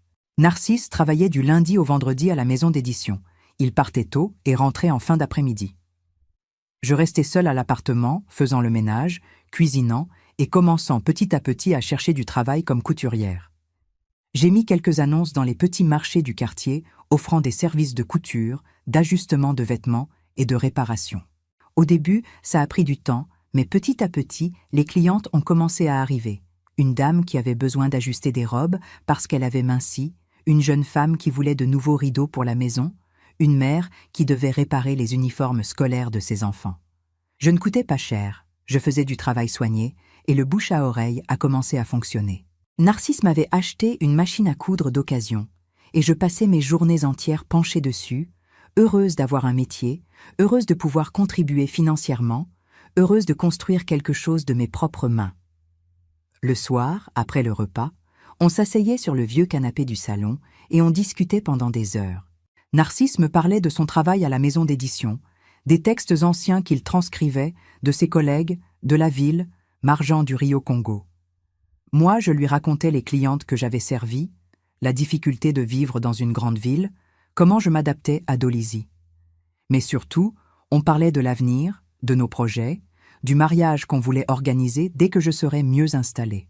On parlait d'avoir des enfants un jour, de la manière dont on les élèverait loin des jugements que nous avions subis, de leur apprendre que le véritable amour vaut tous les sacrifices. Dans ces moments-là, je regardais cet homme qui avait renoncé à 11 années de sacerdoce par amour pour moi, et je me sentais à la fois indigne d'un tel amour et immensément reconnaissante qu'il existe. Parfois, il prenait ma main, entrelaçait ses doigts aux miens, et nous restions ainsi, en silence, sentant simplement la présence de l'autre, sans hâte, sans anxiété, profitant juste de la paix d'être enfin ensemble après tant de temps de séparation et de souffrance. Mes chers amis, vous qui me suivez jusqu'ici, laissez-moi vous poser une question. Croyez-vous que cela vaut la peine d'affronter le monde entier par amour? Dites-le moi dans les commentaires, je veux connaître votre avis. Et si cette histoire vous plaît, n'oubliez pas de laisser un pouce bleu et de vous abonner à la chaîne. Maintenant, laissez-moi continuer à vous raconter, car il y a encore beaucoup de choses importantes qui se sont passées. Narcisse et moi, nous nous sommes mariés en février 1987, lors d'une simple cérémonie à l'état civil. Il n'y a eu ni église, ni prêtre, ni grande fête, ni famille. Nos témoins étaient Didier, un collègue de l'édition qui était devenu notre ami, et Mama Thérèse, une dame de l'immeuble qui s'était attachée à moi. J'ai mis une simple robe blanche que j'avais cousue moi-même, et Narcisse portait le même complet qu'il mettait pour aller au travail. Lorsque le juge de paix m'a demandé si j'acceptais cet homme comme mon mari, pour l'aimer et le respecter dans la joie et la tristesse, dans la santé comme dans la maladie, jusqu'à ce que la mort nous sépare, j'ai dit oui avec une conviction si solide que même le juge a esquissé un sourire. Et quand Narcisse a répondu oui aux mêmes questions, j'ai vu les larmes couler sur son visage, des larmes de joie, de soulagement, de reconnaissance de pouvoir enfin être ensemble officiellement, légalement, sans honte, sans peur. Nous sommes sortis de ce bureau de Dolisie comme mari et femme, et nous sommes allés fêter ça dans un petit restaurant du quartier de Thiétier, juste nous quatre, en mangeant du poulet mohambe et en buvant du soda, riant et discutant, célébrant non seulement notre union, mais la fin d'un long chemin de souffrance et le début d'une vie nouvelle. La vie de couple était différente de tout ce que j'imaginais. Elle était meilleure. Me réveiller à côté de Narcisse tous les jours, préparer le petit déjeuner ensemble, partager les tâches ménagères, parler de la journée avant de dormir, sentir la chaleur de son corps à mes côtés pendant la nuit, avoir quelqu'un qui m'aimait vraiment et que je pouvais aimer sans culpabilité, sans peur, sans me cacher. Bien sûr, tout n'était pas parfait. L'argent était toujours serré, l'appartement était petit, et en été, la chaleur devenait étouffante. Parfois, on se chamaillait pour des bêtises, comme n'importe quel couple. Parfois, Le manque de ma famille me serrait fort la poitrine. Mais même pendant les jours difficiles, je savais que j'étais exactement là où je devais être, vivant la vie que j'avais choisie, aux côtés de l'homme que j'aimais. Narcisse avait parfois des crises de culpabilité. Il se réveillait au milieu de la nuit en sueur froide, disant qu'il avait rêvé qu'il était en enfer, payant pour avoir rompu ses vœux sacerdotaux. Dans ces moments-là, je l'enlaçais. Je lui rappelais que Dieu est amour et non châtiment, qu'un Dieu d'amour ne peut pas condamner celui qui aime sincèrement, qu'il n'avait pas abandonné Dieu, mais seulement l'institution qui ne permettait pas aux prêtres d'aimer de manière romantique. Avec le temps, ces cauchemars sont devenus plus rares, jusqu'à disparaître complètement. En août 1987, quelques mois après le mariage, j'ai découvert que j'étais enceinte. La nouvelle est arrivée par une journée chaude de fin de saison sèche, quand je suis allée au dispensaire parce que j'avais des nausées constantes et que je pensais avoir mangé quelque chose de gâté. La doctoresse, une jeune femme qui venait juste de finir ses études, a fait l'examen et m'a donné la nouvelle avec un sourire. « Félicitations, madame, vous allez être mère. » Je suis sortie de ce dispensaire sonné, le papier de l'examen tremblant dans ma main, sans arriver à croire qu'il y avait une vie qui poussait en moi. Quand j'ai raconté cela à Narcisse ce soir-là, j'ai vu une lueur dans ses yeux que je n'avais jamais vue auparavant. Il m'a serré dans ses bras, avec tellement de précaution, comme si j'allais me casser. Il a posé sa main sur mon ventre encore plat, et il a pleuré des larmes de pure joie. « Nous allons être parents, Ketsia », répétait-il sans cesse. « Nous allons avoir un enfant, une famille, quelque chose que je n'aurais jamais cru avoir quand je suis entrée dans ce séminaire à 18 ans. La grossesse a été difficile. J'avais beaucoup de nausées. J'avais mal au dos. Je ne pouvais plus travailler autant qu'avant à la couture. Mais Narcisse a été incroyablement attentionné. Il préparait la nourriture quand je ne supportais même pas l'odeur. Il massait mon dos enflé. Il me lisait des histoires le soir quand je n'arrivais pas à dormir à cause du ventre lourd. Ces 9 mois m'ont montré un côté de lui que je ne connaissais pas encore. Un côté maternel, prévenant, totalement dédié à rendre ma grossesse la plus confortable possible. Notre fille est née en avril 1988, dans une maternité publique au Dasmargen d'Orio, Congo, après 16 heures de travail d'accouchement qui m'ont fait remettre en question tous les choix que j'avais faits dans ma vie. Mais quand ils ont déposé ce petit bébé dans mes bras, avec son petit visage rouge et chiffonné, ses yeux fermés, ses mains minuscules agrippant mon doigt avec une force surprenante, tout a pris son sens. Nous l'avons appelée Elena, en hommage à la mère de Narcisse, qui était décédée. Elena Maria, notre petite Elena, qui était venue compléter notre famille, pour être le fruit de cet amour que tant de gens avaient condamné, mais qui s'était révélé vrai et durable. Narcisse est resté des heures à la regarder à la pouponnière, le nez collé à la vitre, pleurant d'émotion, n'arrivant pas à croire que ce petit être minuscule faisait partie de lui, de moi, de nous deux. Pendant les premiers mois d'Elena, on dormait à peine. Elle pleurait beaucoup la nuit, j'allaitais toutes les 3 heures, j'étais épuisée. Mais il y avait une joie dans cette fatigue, un sentiment d'avoir un but, de faire quelque chose d'important et de significatif. Narcisse partageait toutes les tâches avec moi. Il changeait les couches, donnait le bain, berçait la petite jusqu'à ce qu'elle s'endorme, en lui chantant les berceuses que sa propre mère lui chantait quand il était petit. La vie a suivi son cours les années suivantes. Elena grandissait en bonne santé et heureuse. C'était une enfant joyeuse, curieuse, pleine d'énergie. Quand elle a eu 2 ans, j'ai recommencé à coudre davantage, avec maintenant des clients fidèles qui me cherchaient régulièrement.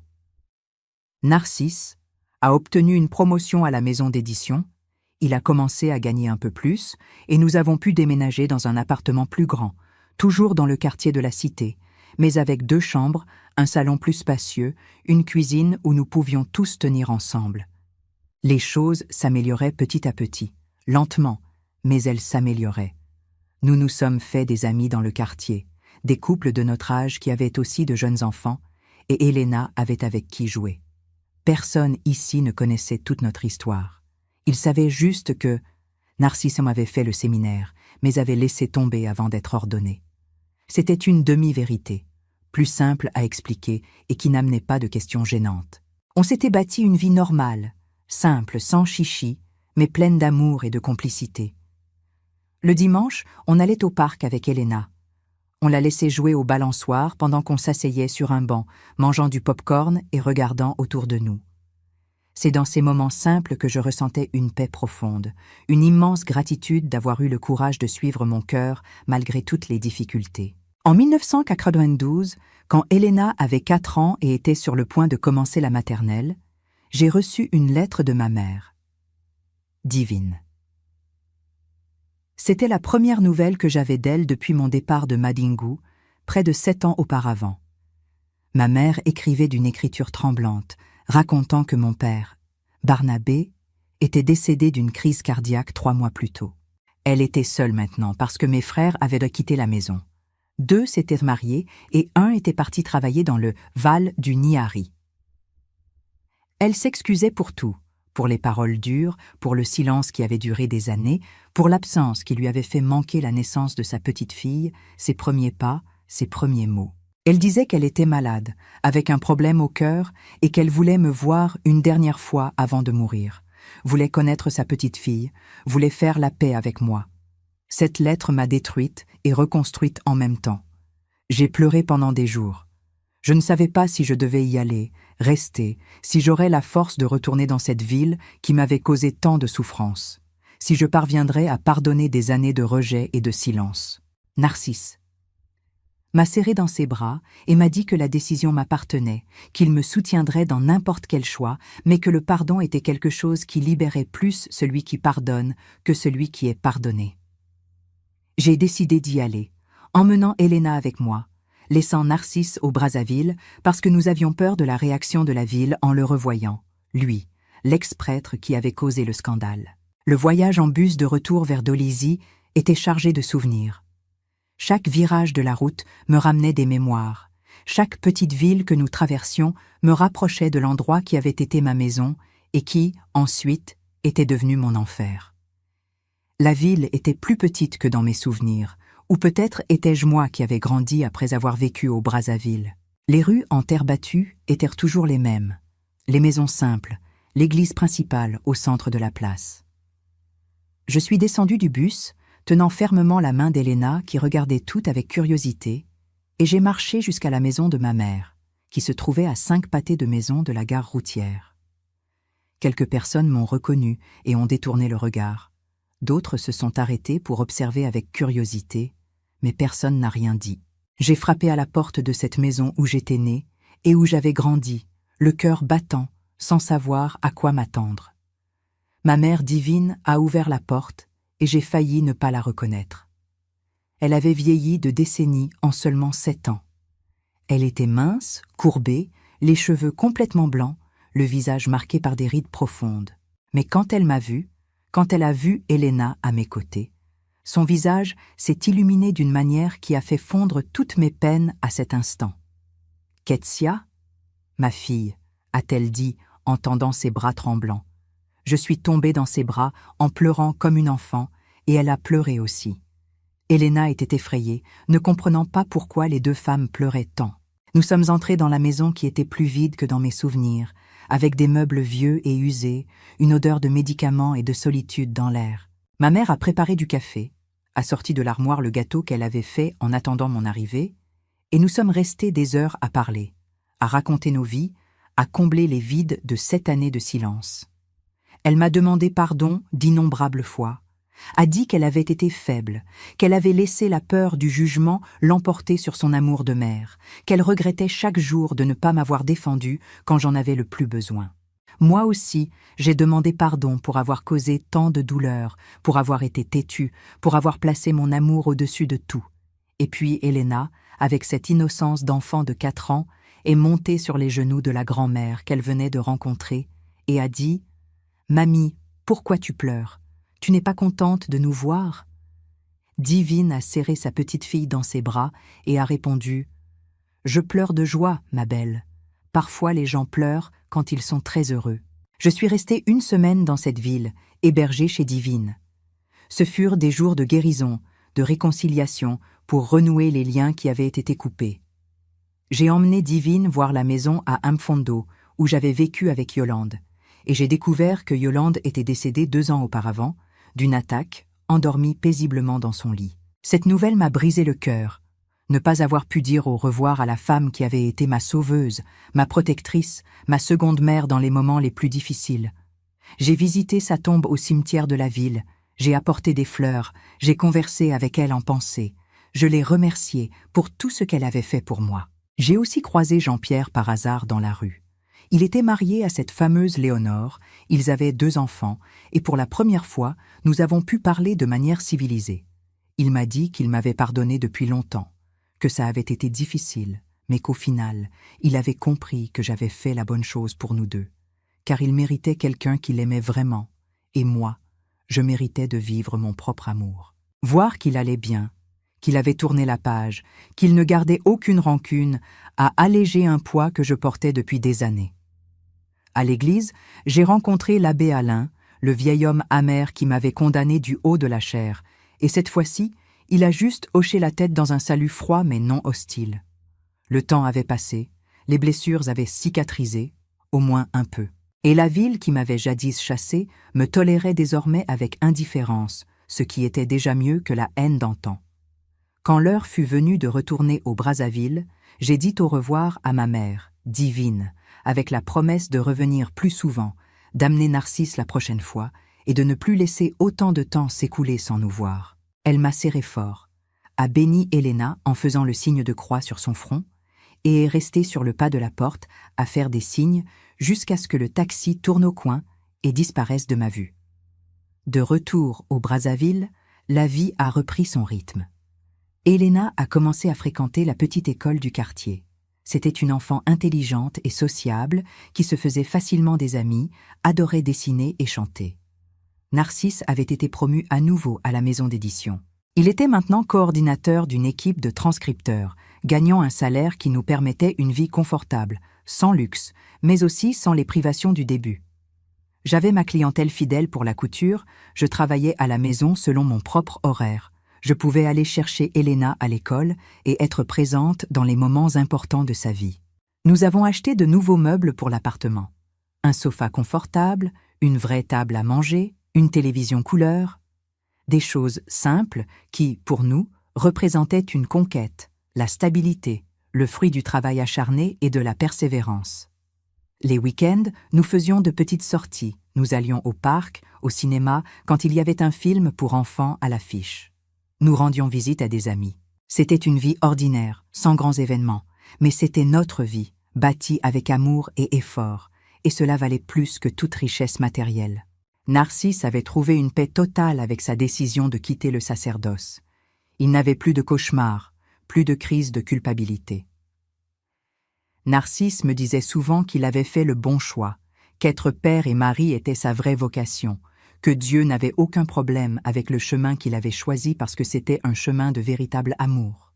En 1995, quand Elena avait 7 ans, ma mère divine est décédée. Le problème cardiaque qu'elle avait mentionné dans sa lettre s'était aggravé, et un matin de juin, elle ne s'est simplement pas réveillée, elle est morte dans son sommeil, paisiblement, sans souffrir. Mon frère m'a téléphoné depuis la maison d'un voisin qui possédait un téléphone, m'annonçant la nouvelle et précisant que l'enterrement aurait lieu le lendemain. Narcisse et moi avons pris le premier bus pour Dolisie, cette fois ensemble, car il a dit qu'il devait être à mes côtés dans ce moment difficile et qu'il ne se souciait plus de ce que les gens de la ville pourraient penser ou dire. La veillée funèbre a eu lieu dans la maison où ma mère avait vécu toute sa vie, avec le cercueil simple dans le salon, des bougies allumées, une odeur de fleurs mêlée à celle du café. Mes 3 frères et sœurs étaient là, et nous nous sommes embrassés pour la première fois en près de 10 ans, le deuil dissolvant temporairement nos vieilles rancœurs. Des voisins, des connaissances, des gens qui avaient connu ma mère toute leur vie sont venus. Certains nous ont regardés, Narcisse et moi, avec curiosité, d'autres encore avec désapprobation, mais la plupart se sont contentés d'offrir leurs condoléances et sont passés à autre chose. Aux obsèques, tandis que le cercueil de ma mère divine était enterré à côté de mon père Barnabé dans le cimetière de la ville, j'ai pleuré toutes les larmes que je n'avais pas versées quand mon père était mort et que je n'avais pas assisté à l'enterrement. J'ai pleuré pour la réconciliation que nous avions eue, mais qui fut trop courte, pour les années perdues à cause de l'orgueil et de la peur, pour la mère qui m'avait finalement acceptée, mais qui s'en allait maintenant pour toujours. Narcisse a tenu ma main pendant tout l'enterrement. Il m'a donné la force dont j'avais besoin pour rester debout, alors que mes jambes menaçaient de céder. Après l'enterrement, mes frères et sœurs m'ont invité à déjeuner dans la maison qui avait été celle de nos parents, Barnabé et Divine. Pour la première fois en une décennie, toute la famille était réunie, mangeant ensemble, discutant, se remémorant des histoires d'enfance, riant au milieu des larmes. Mon frère aîné m'a demandé pardon de m'avoir abandonné quand j'en avais le plus besoin. Il a dit qu'il était jeune et bête, qu'il avait laissé la pression de la communauté parler plus fort que l'amour fraternel. Les autres aussi se sont excusés, et je leur ai pardonné à tous, car la vie est trop courte pour garder la rancune. La famille, c'est la famille, même quand elle se trompe, même quand elle faillit, même quand elle déçoit. Nous sommes retournés au Brazzaville le lendemain, laissant derrière nous un autre chapitre de ma vie. Elena était venue avec nous pour l'enterrement de sa grand-mère qu'elle connaissait à peine. Dans le quart du retour, elle a demandé « Maman, pourquoi tous les gens de la ville nous regardaient, toi et papa Narcisse, d'une manière bizarre ?» C'était le moment de commencer à lui raconter notre histoire, simplement, adaptée à ses 7 ans. Je lui ai dit que papa Narcisse avait été prêtre, que les gens pensaient qu'un prêtre ne pouvait pas se marier, que nous étions tombés amoureux et que ça avait causé des problèmes. Beaucoup de personnes étaient fâchées, mais à la fin, l'amour avait gagné. Elena m'a regardé avec ses grands yeux curieux et a demandé « Mais si vous vous aimez, pourquoi les gens étaient-ils fâchés ?» Je n'ai pas su répondre, parce que ça n'avait vraiment aucun sens que les gens se fâchent à cause de l'amour des autres, à cause de choix qui n'affectaient pas leur propre vie.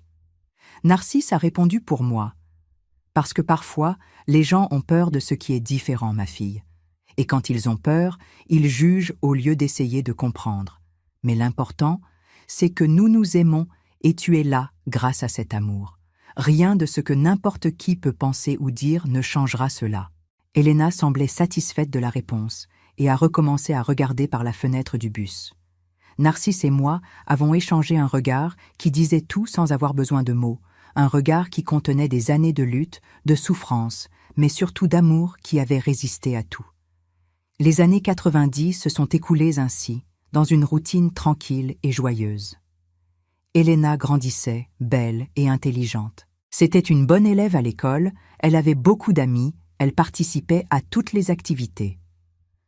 En 1998, nous avons accueilli notre deuxième enfant, un garçon que nous avons appelé Gabriel, en hommage à l'archange qui annonce les bonnes nouvelles. Gabriel est venu compléter notre famille. C'était un bébé calme et souriant, complètement différent d'Elena, qui avait été pleurnicheuse et agitée. Narcisse, à 48 ans, est devenu père pour la deuxième fois et était ému comme si c'était la première. Il a passé des nuits blanches à bercer Gabriel, à chanter pour lui, regardant avec émerveillement ce petit être qui portait la moitié de ses gènes. Moi, à 33 ans, j'étais plus mûre, plus sûre de moi. Je profitais de la maternité différemment de la première fois, moins anxieuse, plus présente. Elena a adoré être la grande sœur. Elle aidait à prendre soin du bébé, chantait pour lui, restait à le regarder dormir dans le berceau avec un amour si pur qu'il m'emplissait les yeux de larmes. Notre famille était complète.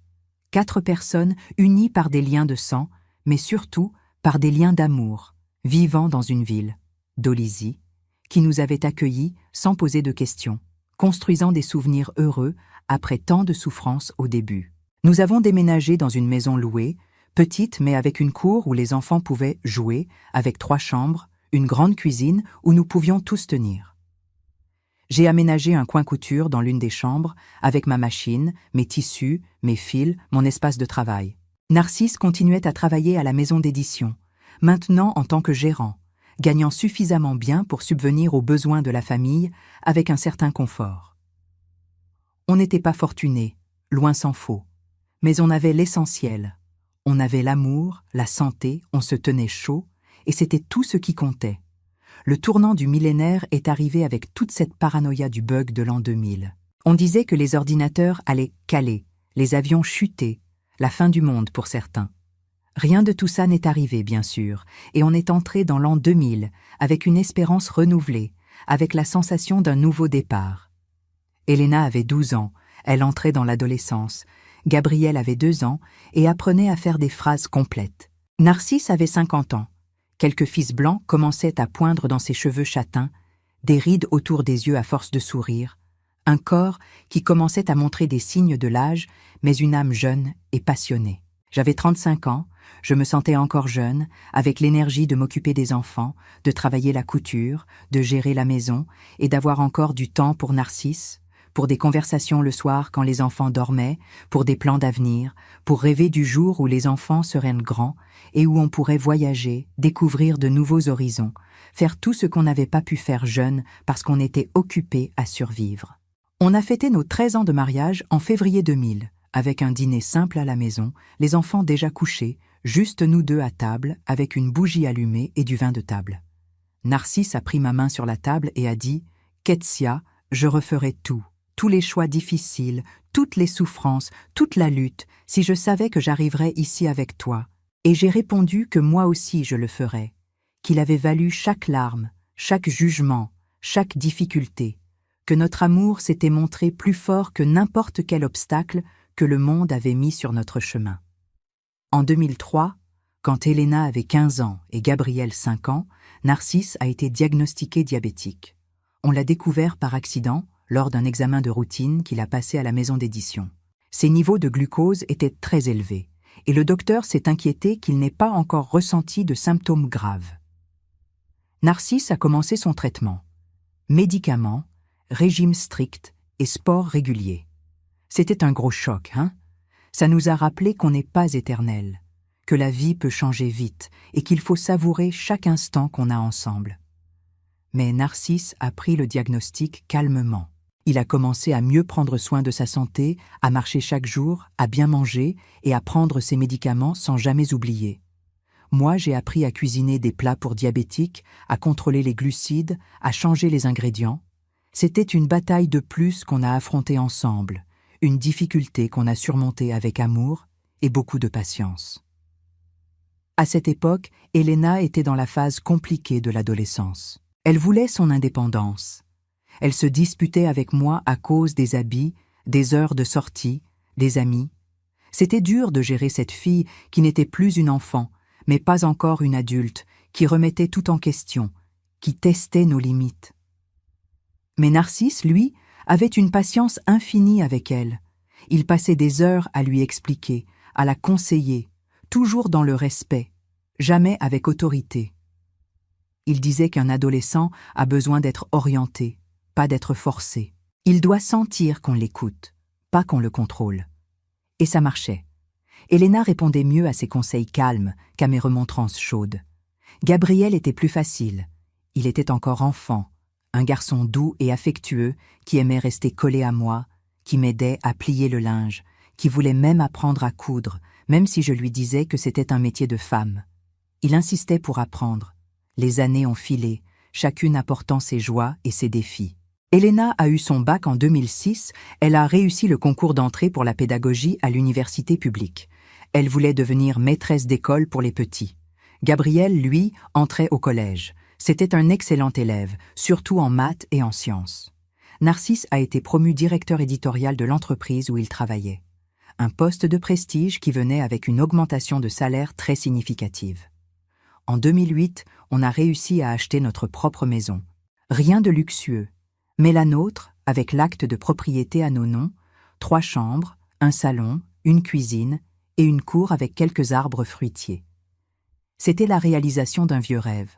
Avoir notre chez nous, ne plus dépendre du loyer, avoir quelque chose de concret à laisser à nos enfants. Le jour où on a signé l'acte, Narcisse et moi, on a pleuré d'émotion. On s'est serré dans le salon vide de la nouvelle maison, se souvenant d'où on avait commencé 21 ans plus tôt, dans un appartement exigu, avec presque rien, juste notre amour et notre détermination. On regardait autour de nous et on voyait le fruit d'années de labeur, de sacrifice, de persistance, de ne jamais abandonner même quand tout semblait impossible. En 2010, Elena a obtenu son diplôme en pédagogie et a commencé à travailler comme enseignante dans une petite école municipale du quartier. Voir ma fille réaliser ses rêves, travailler avec les enfants avec tant de cœur et de dévouement, me remplissait d'une fierté que je n'avais jamais ressentie auparavant. Elle avait 22 ans, c'était une femme magnifique, intelligente, indépendante, avec des valeurs solides que Narcisse et moi avions essayé de lui transmettre pendant toutes ces années. Gabriel avait 12 ans. Il entrait dans l'adolescence, mais c'était un garçon calme, studieux. Il aimait lire, jouer aux échecs et passer du temps avec son père à discuter de tout. Narcisse avait 60 ans. Il était à la retraite de la maison d'édition après 25 ans de service, mais il ne restait pas en place. Il avait commencé à donner des cours de littérature dans un centre communautaire de préparation aux examens. Il disait qu'il voulait rendre à la société un peu de ce qu'il avait reçu. Moi, je continuais ma couture, maintenant plus par plaisir que par nécessité. J'avais de vieilles clientes qui étaient devenues mes amies. On confectionnait des vêtements en parlant de la vie, des enfants, des maris et des défis de vieillir. J'avais 45 ans, je commençais à sentir les signes de l'âge, quelques douleurs au dos, des cheveux blancs que j'insistais à teindre, et ma vue n'était plus aussi bonne. J'avais besoin de lunettes pour la couture. Mais je me sentais accomplie, épanouie, heureuse de la vie que j'avais bâtie. C'est en 2010 qu'est arrivé quelque chose que je n'aurais jamais imaginé. Elena a rencontré un jeune homme à l'école où elle travaillait, un professeur d'éducation physique nommé Teodoro, et ils ont commencé à fréquenter. C'était un bon garçon, d'une famille modeste, respectueux, qui traitait ma fille avec affection et admiration. La première fois qu'elle l'a amenée nous rencontrer, elle était nerveuse, anxieuse, comme si elle craignait notre réaction. Après le dîner, quand Teodoro était parti, elle s'est assise à la table de la cuisine avec Narcisse et moi, et elle nous a raconté quelque chose qui nous a laissés sans voix. « Maman, papa, il faut que je vous dise quelque chose. J'ai raconté à Teodoro votre histoire, le fait que papa, Narcisse, ait été prêtre, tout ce que vous avez traversé. Et vous savez ce qu'il a dit ? Il a dit qu'il nous admirait encore plus d'avoir eu le courage de suivre notre cœur malgré tout. Il a ajouté que c'est à cause d'histoires comme la nôtre qu'il croyait au véritable amour. À cet instant, j'ai compris que notre histoire, qui avait commencé avec tant de jugement et de condamnation, s'était transformée en inspiration pour notre propre fille, en un exemple qu'il vaut la peine de se battre pour le vrai amour. Narcisse était ému. Il a serré Elena dans ses bras, les larmes aux yeux. Il a dit qu'il était fier d'elle, fier d'avoir élevé une femme qui n'avait pas honte de ses parents, qui comprenait que l'amour est l'amour, quelles que soient les circonstances. Cette nuit-là, couché dans notre lit, Narcisse et moi avons parlé jusqu'à 1 heure avancée de la façon dont nous avions parcouru ce chemin.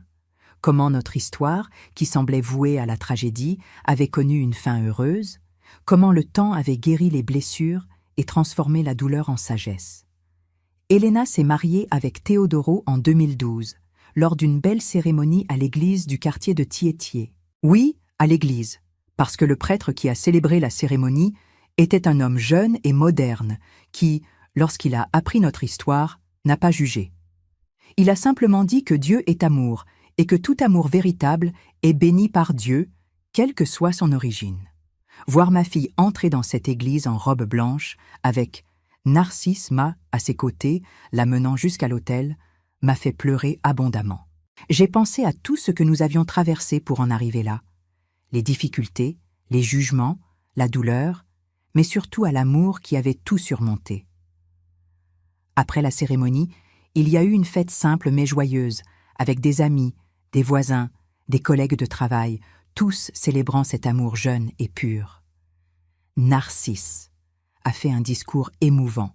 Il a dit qu'il voyait chez Elena et Teodoro le même amour véritable qu'il avait vécu avec son épouse. Il leur a souhaité tout le bonheur du monde et leur a demandé de toujours se battre l'un pour l'autre, même lorsque les choses deviendraient difficiles. J'ai aussi pris la parole, les larmes aux yeux. J'ai dit à ma fille qu'elle avait été la plus grande bénédiction de ma vie, qu'elle avait valu chaque sacrifice, chaque difficulté, chaque larme, et que je lui souhaitais d'être aussi heureuse dans son mariage que je l'avais été. Gabriel a obtenu son diplôme d'études secondaires en 2015 avec mention. Il a été reçu premier au concours d'entrée en ingénierie à l'Université d'État. Il avait 17 ans, un jeune homme grand, mince, timide mais brillant, avec un avenir prometteur devant lui. Elena avait déjà donné naissance à notre premier petit-fils en 2014, un beau garçon qu'ils ont appelé Miguel, et je suis devenue grand-mère à 49 ans. Tenir ce bébé dans mes bras, c'était revivre tout ce que j'avais ressenti à la naissance d'Elena, mais cette fois avec la sagesse et la tranquillité de l'âge. Narcisse, à 65 ans, était un grand-père passionné. Il passait des heures à jouer avec Miguel, faisant des grimaces, chantant des chansons légères, complètement gaga devant ce petit être qui représentait la continuité de notre famille, de notre histoire d'amour, qui entrait désormais dans la 3e génération. Voir Narcisse avec son petit-fils me faisait penser à tout ce qu'il avait renoncé en quittant la prêtrise, et à quel point cette décision avait été juste. Comment Dieu avait récompensé son courage avec une belle famille, un amour véritable, la possibilité d'être père et maintenant grand-père, des choses qu'il n'aurait jamais pu connaître s'il était resté prêtre. Les années suivantes furent tranquilles, heureuses, remplies de petites joies quotidiennes. Gabriel excellait à la faculté d'ingénierie. Il avait décroché une bourse de recherche. Il parlait de faire un master après son diplôme. Elena avait donné naissance à une autre fille en 2017, une petite qu'ils ont appelée Sophia, et notre famille grandissait, s'étendait, prenait des racines profondes. Narcisse avait 67 ans et son diabète était maîtrisé grâce aux médicaments et aux soins, mais il commençait à ressentir plus de fatigue, plus de douleur. Les années réclamaient finalement leur dû. J'avais 52 ans, je sentais aussi le poids de l'âge, mais j'étais toujours forte, je travaillais toujours à la couture, je m'occupais toujours de la maison, j'étais toujours la colonne vertébrale de la famille. Tous les dimanches, toute la famille se réunissait chez nous. Elena avec Teodoro et les 2 enfants, Gabriel qui vivait dans une résidence universitaire, mais venait toujours déjeuner. La maison était pleine de vie, de rires, de bruits d'enfants, de conversations en même temps. C'était voir les moments que j'aimais le plus. Voir tout le monde ensemble, voir le fruit de tout ce que Narcisse et moi avions bâti, voir que notre histoire d'amour avait engendré non seulement 2 enfants, mais toute une famille unie et heureuse. En 2019, nous avons reçu une nouvelle qui nous a pris par surprise. L'évêque actuel du diocèse, un homme nommé Pacôme, qui n'avait aucun lien avec l'ancien prêtre qui avait aidé Narcisse dans sa jeunesse, mais portait curieusement le même nom, nous a contactés par l'intermédiaire de la paroisse de notre quartier, Thiétier. Il voulait discuter avec nous de notre histoire. Il disait qu'il faisait un travail sur les prêtres, qui avaient quitté le sacerdoce, et voulait mieux comprendre les raisons, les conséquences, la vie après. Narcisse était réticent au début, il ne voulait pas remuer le passé, mais l'évêque a assuré qu'il n'y avait aucun jugement, juste un intérêt à comprendre pour améliorer l'accompagnement des séminaristes et des prêtres qui doutaient de leur vocation. Nous l'avons rencontré un samedi après-midi dans le presbytère du quartier. Monseigneur Pacôme était un homme d'une 50aine d'années, moderne, ouvert d'esprit, qui nous a écoutés pendant des heures, sans interrompre, sans juger, posant seulement des questions précises pour mieux comprendre. Narcisse a raconté toute son histoire, depuis son enfance difficile, son entrée au séminaire pour fuir la douleur, les années de sacerdoce où il a toujours eu des doutes sans jamais oser l'admettre, jusqu'à ce qu'il me rencontre et comprenne finalement que son chemin était ailleurs. J'ai raconté ma partie, le conflit entre suivre mon cœur et répondre aux attentes sociales, le courage qu'il m'a fallu, le prix que j'ai payé, mais surtout le bonheur que j'ai trouvé. Monseigneur Pacôme nous a écoutés avec une attention profonde, et à la fin, il a dit quelque chose qui nous a surpris. « Je vous remercie de partager cette histoire avec moi. Elle est importante pour que l'Église comprenne que la vocation est quelque chose de complexe, que le chemin que nous commençons n'est pas toujours celui que nous devons suivre, et que Dieu respecte nos choix lorsqu'ils sont faits avec sincérité et amour. Vous n'avez pas échoué devant Dieu, vous avez simplement trouvé une voie différente pour servir l'amour qui est l'essence même de Dieu. » Ces mots de l'évêque ont été comme un baume sur de vieilles blessures qui faisaient encore un peu mal.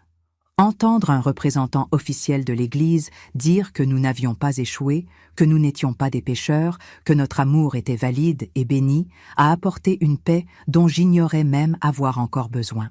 Narcisse a pleuré lors de cette rencontre avec l'évêque Guy. Il a versé des larmes de soulagement, de pardon, d'acceptation. Après ce jour, il est devenu plus léger, plus en paix, comme si un poids qu'il portait depuis 34 ans avait finalement été ôté de ses épaules. Nous sommes rentrés à la maison enlacés, reconnaissants pour cet entretien inattendu qui avait apporté la guérison à des parties de nous que nous ignorions encore blessées.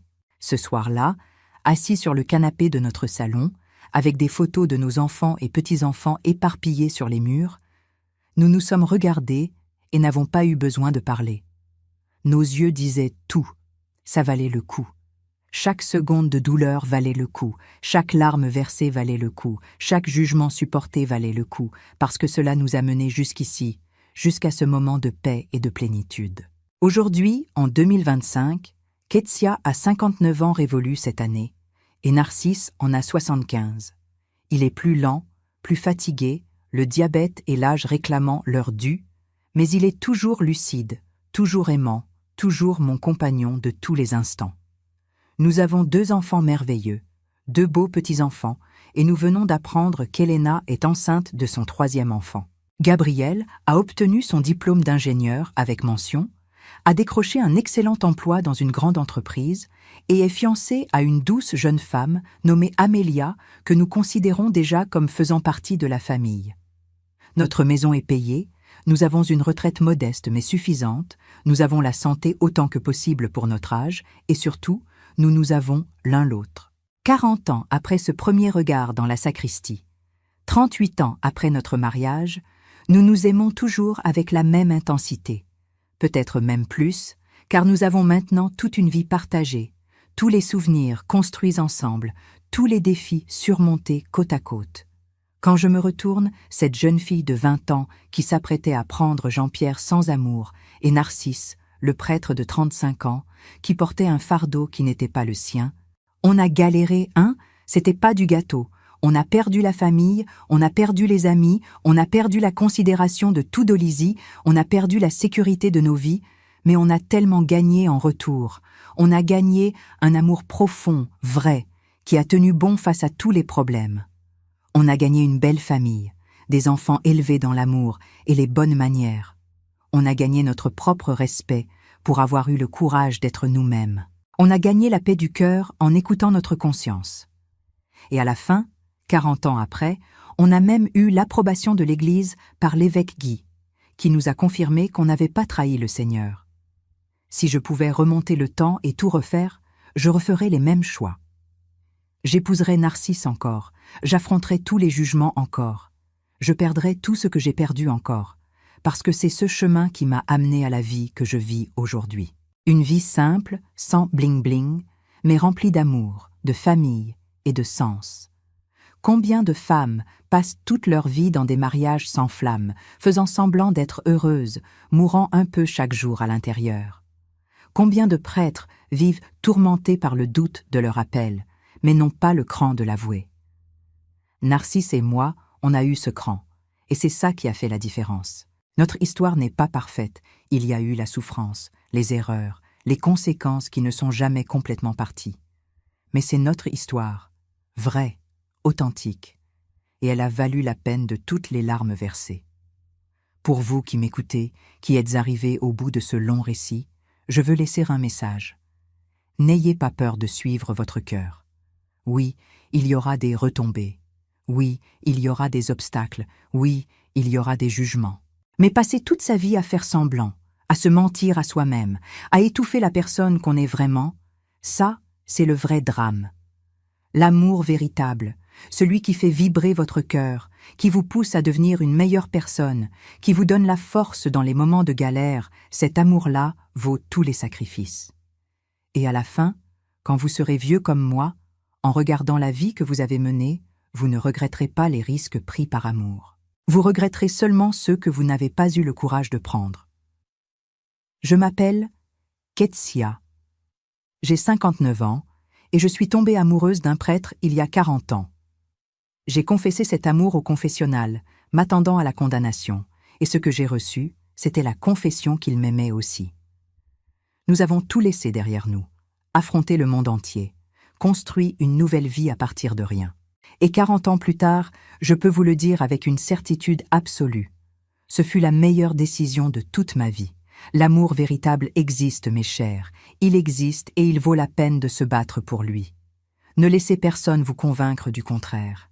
Ne laissez pas la peur, l'opinion des autres, les conventions sociales, tuer l'amour qui est dans vos cœurs. Car au final, quand tout sera passé, quand les jugements se tairont, quand les difficultés seront surmontées, ce qui reste, c'est l'amour. Et l'amour véritable, est la seule chose qui compte vraiment dans cette vie. Si cette histoire vous a touché d'une façon ou d'une autre, si vous vous êtes identifié à une partie, laissez votre commentaire ici en bas pour me raconter. Dites-moi d'où vous regardez. Je veux savoir combien de cœurs cette histoire a atteint. Et si vous connaissez quelqu'un qui traverse quelque chose de similaire, qui a peur de suivre son cœur, partagez cette histoire avec cette personne. Parfois, tout ce dont nous avons besoin, c'est de savoir que nous ne sommes pas seuls, que d'autres sont passés par là et ont survécu, qu'il est possible d'être heureux même quand tout semble impossible. Merci beaucoup de m'avoir écouté jusqu'à la fin, d'avoir cheminé avec moi dans ce long voyage à travers mes souvenirs. Que Dieu vous bénisse tous, et que vous ayez le courage de vivre vos propres amours véritables, quels que soient les obstacles. Un baiser sur le cœur de chacun et à la prochaine histoire.